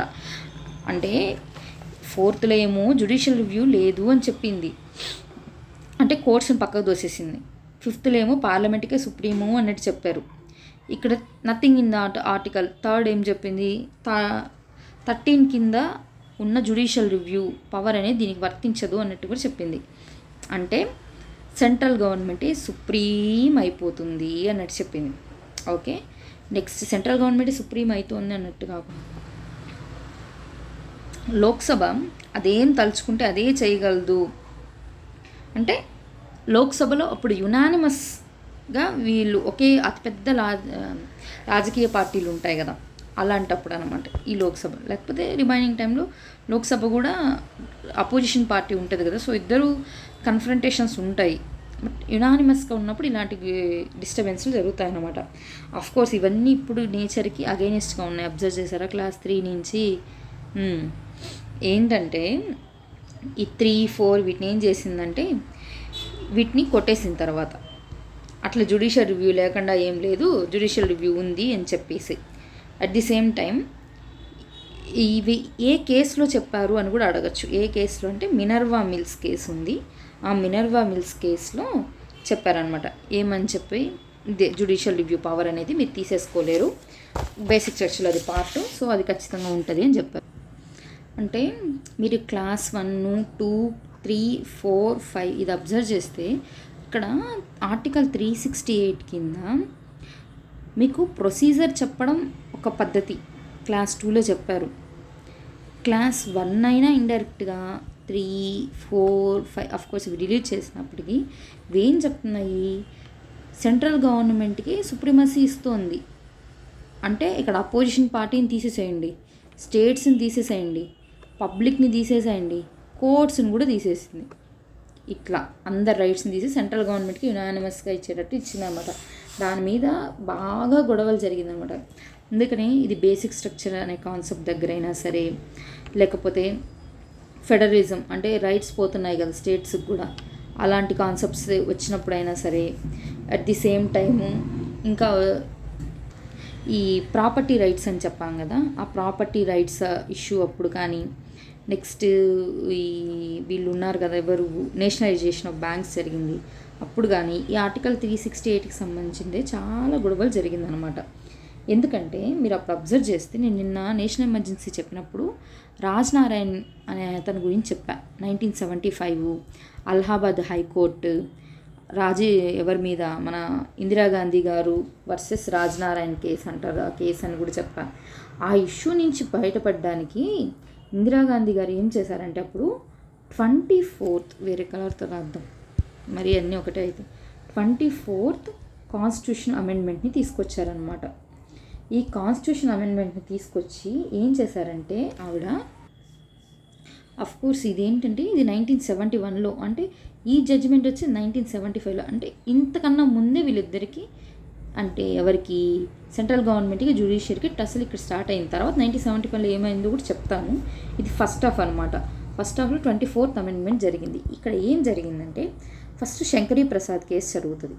శంకరీ ప్రసాద్ కేసు, ఆ కేసులో ఏం చెప్తుందంటే, కాన్స్టిట్యూషన్ అమెండ్మెంట్ చేశారు కదా, అది జ్యుడిషియల్ రివ్యూ కిందకి రాదు. ఎందుకంటే దాన్ని లా అని మేము అనుకోవట్లేదు, అది 13 కింద చెప్పాం కదా, ఆ లా ఏదైతే ఉందో ఆర్డినరీ లా, ఆ ఆర్డినరీ లా అనే లా కింద మేము పరిగణించట్లేదు. కాబట్టి అది పార్లమెంట్కి రైట్ ఉంది కాన్స్టిట్యూషన్ అమెండ్మెంట్ చేయడానికి, సో దానికి వ్యాలిడేషన్ ఉంది, అది కాన్స్టిట్యూషనల్లీ వ్యాలిడే అని చెప్తుంది. సెకండ్, సజ్జన్ సింగ్ కేసు అని ఒకటి జరుగుతుంది. ఇవి కేసెస్ మాట్లాడినప్పుడు మీకు ఇంకా క్లారిటీగా అర్థమవుతుంది. ఇప్పుడు నేమ్ ఒకటి కోట్ చేస్తున్నాను, అక్కడ కూడా అలాగే చెప్తుంది. కానీ ఫస్ట్ టైం ఏం చెప్పిందంటే, 4th ఏం కేసు వచ్చిందంటే గోలక్నాథ్ కేసు అని ఒక కేసు వస్తుంది. గోలక్నాథ్ కేసు చాలామంది గుర్తుంటుంది కదా, 1967లో జరిగింది. అక్కడ ఏంటంటే ఫస్ట్ టైం అనమాట ఇండియన్ జ్యూరిస్ప్రుడెన్స్లోనే మన సుప్రీంకోర్టు ఏం చెప్పిందంటే, మీరు చేసిన ఆర్టికల్ 368 కింద ఏవైతే కాన్స్టిట్యూషన్ అమెండ్మెంట్ ఉన్నాయో అవి కూడా రాజ్యాంగ పరిధిలోకే వస్తాయి. సో వాటిని జ్యుడిషియల్ రివ్యూ చేసే అధికారము కోర్ట్స్కి ఉంటుంది అని చెప్పింది అనమాట. అంతే, ఇంకా ఇందిరాగాంధీ గారు ఇంక ఇదంతా కాదు, దీనికి ఎట్లా ఒకటి చెక్ పెట్టాలని చెప్పి అప్పుడు 24th కాన్స్టిట్యూషన్ అమెండ్మెంట్ తీసుకొచ్చి 1971లో ఏం చెప్పిందంటే, పార్లమెంట్ సుప్రీం నేనే గొప్ప అని చెప్పడం ఒక పద్ధతి, సెకండు నీకు రైట్ లేదు అని చెప్పడం కూడా ఇంకో పద్ధతి. రెండిటి వల్ల ఏమవుతుంది, నేనే గొప్ప అవుతా. అట్లే పార్లమెంట్కి ఎక్స్క్లూజివ్ రైట్ ఉంది, ఏమైనా మార్చచ్చు అని చెప్పింది. ఎట్ ది సేమ్ టైం కోర్ట్స్కి జ్యుడిషియల్ రివ్యూ అనే పవర్ లేదు అని కూడా చెప్పారన్న 24th కాన్స్టిట్యూషన్ అమెండ్మెంట్లో. ఓకే, ఇప్పటికైతే జ్యుడిషియల్ రివ్యూ లేదు అని చెప్పింది. ఎప్పుడు 1971లో వచ్చినప్పుడు, ఇప్పుడు కాదు. అది ఎట్లా మారిందో చూద్దాం ఇప్పుడు. ఓకే, ఆ తర్వాత ఏం చేశారంటే 42nd కాన్స్టిట్యూషన్ అమెండ్మెంట్ తీసుకొచ్చారు. నెక్స్ట్ 42nd కాన్స్టిట్యూషన్ అమెండ్మెంట్ తీసుకొచ్చి ఎప్పుడు 1976, దీన్ని ఒక మినీ కాన్స్టిట్యూషన్ అంటాం కదా, అక్కడ కూడా ఏం చెప్పిందంటే జ్యుడిషియల్ రివ్యూ అనే పవర్ లేదు అని చెప్పారనమాట. 38th కాన్స్టిట్యూషన్ అమెండ్మెంట్లో కూడా ఇదే చెప్పారు 1975లో. అంటే ఈమె తీసుకురావడం, సుప్రీంకోర్టు కొట్టేయడం ఇట్లా జరుగుతూ ఉంది, అందుకని ఈ విధంగా చెప్పారన్నమాట. అప్పటికి ఈ మూడిట్లో కూడా అదే చెప్పారు. కానీ ఏం జరిగిందంటే 1975లో అలహాబాద్ హైకోర్టు జడ్జిమెంట్ ఇచ్చింది అని చెప్పాను కదా. ఏమని, ప్రైమ్ మినిస్టర్ ఇందిరాగాంధీ గారి ఎన్నిక చెల్లదు ఒకటి చెప్పారు. ఎందుకంటే ఆవిడ 2 కండిషన్స్లో రాజకీయంగా ప్రభుత్వ ఆస్తిని వాడుకున్నారు, ప్రజాధనాన్ని వాడుకున్నారు అన్నట్టుగా. అదే ఆ కార్స్ గురించి, లౌడ్ స్పీకర్స్, ఇవి అన్నమాట. సెకండ్ థింగ్ ఏంటంటే, కాంగ్రెస్కి ఏం చెప్పిందంటే, మీరు సెకండ్ ప్రైమ్ మినిస్టర్ని చూస్ చేసుకోండి, ఈవిడ ఉండరు అని చెప్పింది. ఆడికన్నా ఆగున్నా సరిపోయింది. ఇంకా ఏం చెప్పినారంటే, ప్రైమ్ మినిస్టరు రిజైన్ చేసి వచ్చేయాలి. At the same time Indira Gandhi గారు ఇంకో 6 years ఆవిడ మీద బ్యాన్ ఉంది అని చెప్పింది. ఇంత ఇంకా ఊరుకుంటారా, ఇందిరాగాంధీ గారు పోయి సుప్రీంకోర్టులో ఫైల్ చేశారనమాట. సుప్రీంకోర్టు దాని మీద స్టే ఇచ్చింది. అప్పటికి ఇంకా అర్థమైపోయింది ఇందిరాగాంధీ గారికి, ఇదంతా అయ్యేటట్లేదు, ఇది జరుగుతుంది, మనకు జ్యుడిషియరీకి ఆల్రెడీ గొడవ స్టార్ట్ అయింది కదా అని చెప్పి ఇప్పుడు ఇందిరాగాంధీ గారు ఏం చేశారంటే 1975 August 11th అనమాట, ఎవరికి, సుప్రీంకోర్టు ముందుకు రావాలి. ఈ లోపల ఏం జరిగిందో చూడండి. 39th కాన్స్టిట్యూషన్ అమెండ్మెంట్ ఇవి కలర్తో 39th కాన్స్టిట్యూషన్ అమెండ్మెంట్ తీసుకొచ్చారన్నమాట 1975లో. ఇది ఎప్పుడు తీసుకొచ్చారు తెలుసా? 1975లో ఆగస్టు 7వ తేదీ 1975 లోక్సభ బిల్లు ప్రవేశపెట్టారు, బిల్లు పాస్ చేశారు. ఆగస్ట్ 8th రాజ్యసభ ఇంట్రడ్యూస్ చేశారు, పాస్ కూడా చేశారు. ఆగస్టు 9th స్టేట్స్ 17, ఒకటి కూడా కాదు 17 స్టేట్స్ పాస్ చేశారు, ఇనిషియేట్ చేశారు, పాస్ చేశారు. ఆగస్టు 10th అప్పుడు ప్రెసిడెంట్ గారు అసెంట్ కూడా ఇచ్చేశారు. ఆ రోజు సండే అంట, అయినా కూడా అసెంట్ ఇచ్చేశారు. తెల్లారితే ఆగస్టు 11th సుప్రీంకోర్టు ముందుకు వెళ్ళింది. అప్పుడు ఏంటి అంటే సుప్రీంకోర్టుకి తెలిసింది అసలు ఏముంది 39th కాన్స్టిట్యూషన్ అమెండ్మెంట్ అంటే. ఏం చేశారంటే ఇందిరాగాంధీ గారు ప్రెసిడెంట్ వైస్ ప్రెసిడెంట్ ఎలక్షన్స్ అది క్వశ్చన్ చేయకూడదు సుప్రీంకోర్టులో అని చెప్పింది. అట్లాగే ఏం చెప్పారంటే ప్రైమ్ మినిస్టర్, ఎంపీస్ వీళ్ళవి కూడా మీరు క్వశ్చన్ చేయకూడదని చెప్పారు అనమాట. ఇది ఇందిరాగాంధీ గారు చేసింది. సుప్రీంకోర్టు ముందుకు వెళ్ళింది కేసు. అప్పుడు సుప్రీంకోర్టు ఏం చేసిందంటే స్టక్ డౌన్ చేసేసింది. ఫస్ట్ కాన్స్టిట్యూషన్ అమెండ్మెంట్ అనమాట. ఇలా సుప్రీంకోర్టు ఒక కాన్స్టిట్యూషన్ అమెండ్మెంట్ని స్టక్ డౌన్ చేయడం, అది ఒక షాక్ లాగా అనిపించింది అనమాట గవర్నమెంట్కి ఆ టైంలో వచ్చినప్పుడు. అంతే, ఇంకా సైలెంట్ అయిపోయారు ఇందిరాగాంధీ గారు. ఆ తర్వాత మీకు జరిగింది అన్నీ తెలుసున్నాయి. అంటే ఎట్లా సైలెంట్ అయ్యారు, అక్కడ ఏదో చేస్తున్నాను కాదు. తర్వాత నేషనల్ ఎమర్జెన్సీ డిక్లేర్ చేయడం, మళ్ళీ ప్రెషర్ ఎక్కువైతే 77లో ఏంటి నేషనల్ ఎమర్జెన్సీని తీసేసి ఎలక్షన్స్కి వెళ్ళడం. అప్పుడు first non Congress government form అయింది కదా, ఎవరిది? జనతా గవర్నమెంట్. ఎవరప్పుడు? మొరార్జీ దేశాయ్ గారు. మొరార్జీ దేశాయ్, చరణ్ సింగ్ గారు డిప్యూటీ ప్రైమ్ మినిస్టర్గా ఉండి చేస్తుందన్నమాట. ఇలా వాళ్ళ గవర్నమెంట్ ఫామ్ అయిన తర్వాత 44th అమెండ్మెంట్ తీసుకొచ్చి 1978లో, అప్పుడు 76లో 42ndలో ఏం చేశారో అవి చాలా వరకు అండో చేసేసారు. అట్లా ఈ జ్యుడిషియల్ రివ్యూ పవర్ని మళ్ళీ రీస్ట్రెయిన్ చేశారు అనమాట, లేదు అనేసి. అదే కాకుండా సుప్రీంకోర్టే ఏ కేసులో అంటే మినర్వా మిల్స్ కేసులో చెప్పింది. మినర్వా మిల్స్ కేసు 1980లో జరుగుతుంది. ఇది మిల్ ఒకటి కర్ణాటకలో ఆ కేసుకి సంబంధించిన ఇష్యూలో చెప్తుంది అనమాట. జ్యుడిషియల్ రివ్యూని పవరు సుప్రీంకోర్టుకు ఉంది, అది బేసిక్ స్ట్రక్చర్లో పార్ట్ అన్నట్టు చెప్తుంది. ఓకే, ఇదనమాట. లాస్ట్కి మనం ఎక్కడో స్టార్ట్ చేసాం గంట ముందు, ఎక్కడ పార్లమెంట్ లెజిస్లేషన్ అనే దగ్గర స్టార్ట్ చేసి ఇక్కడ దాకా వచ్చాం. లెజిస్లేషన్ అని చెప్పి లా మేకింగ్ పవర్ చెప్పాం, కాన్స్టిట్యూయెంట్ పవర్ చెప్పాం. ఆ లా మేకింగ్ పవర్కి కొన్ని ఎగ్జాంపుల్స్ మాట్లాడాం, వాటికి ఏం కావాలి, సింపుల్ మెజారిటీ కావాలన్నా. అలాగే కాన్స్టిట్యూయెంట్ పవర్ ఉంది, ఆ కాన్స్టిట్యూయెంట్ పవర్కి కూడా సింపుల్ సరిపోతుంది, స్పెషల్ సరిపోతుంది అని చెప్పా. స్పెషల్లో మళ్ళీ కొన్ని ఆర్టికల్స్కి స్పెషల్ మెజారిటీ అవసరం, కానీ అవి కాన్స్టిట్యూషన్ అమెండ్మెంట్కి రావు అని చెప్పా. బట్ ఆర్టికల్ 368 కింద ప్రొవిజన్స్ ఉంది, ఆ ప్రొవిజన్లో ఉన్న వాటికి మాత్రం కాన్స్టిట్యూషన్ అమెండ్మెంట్ కింద కన్సిడర్ చేస్తామన్న. వాటిలో ఏంటి, ఒకటేంటి నార్మల్ స్పెషల్ మెజారిటీ, ఇంకొకటి special majority plus states concern కూడా కావాలి అని చెప్పాం. సో లాస్ట్కి ఇక్కడికి వచ్చామన్నమాట. ఇది మొత్తం దీని ఉన్న థీరీ, కొంచెం పొలిటికల్ డ్రామా, కొంచెం అన్నీ మిక్స్ చేశానమాట. దీని మీద మీరు ఎన్ని క్వశ్చన్స్ ఫ్రేమ్ చేయగలరో అన్నీ వీలైనంత వరకు ట్రై చేయండి. ఎందుకంటే కాన్స్టిట్యూషన్ అమెండ్మెంట్ అనేది ఒక టూల్, లైక్ ఏ నైఫ్ అనమాట. డాక్టర్ చేతిలో ఉంటే ప్రాణం పోస్తుంది, అదే ఒక హంతకుడి చేతిలో ఉంటే ప్రాణాలు తీస్తుంది. అది డాక్టరా హంతకుడి చేతిలో ఉంటుందా, ఉంటే ఏమేంటి దానివల్ల ప్రాబ్లమ్స్ అన్నవి ఫ్రేమ్ చేయండి. ఇప్పుడు ఇంకా బెటర్గా అనిపిస్తుంది టాపిక్. Okay, bye.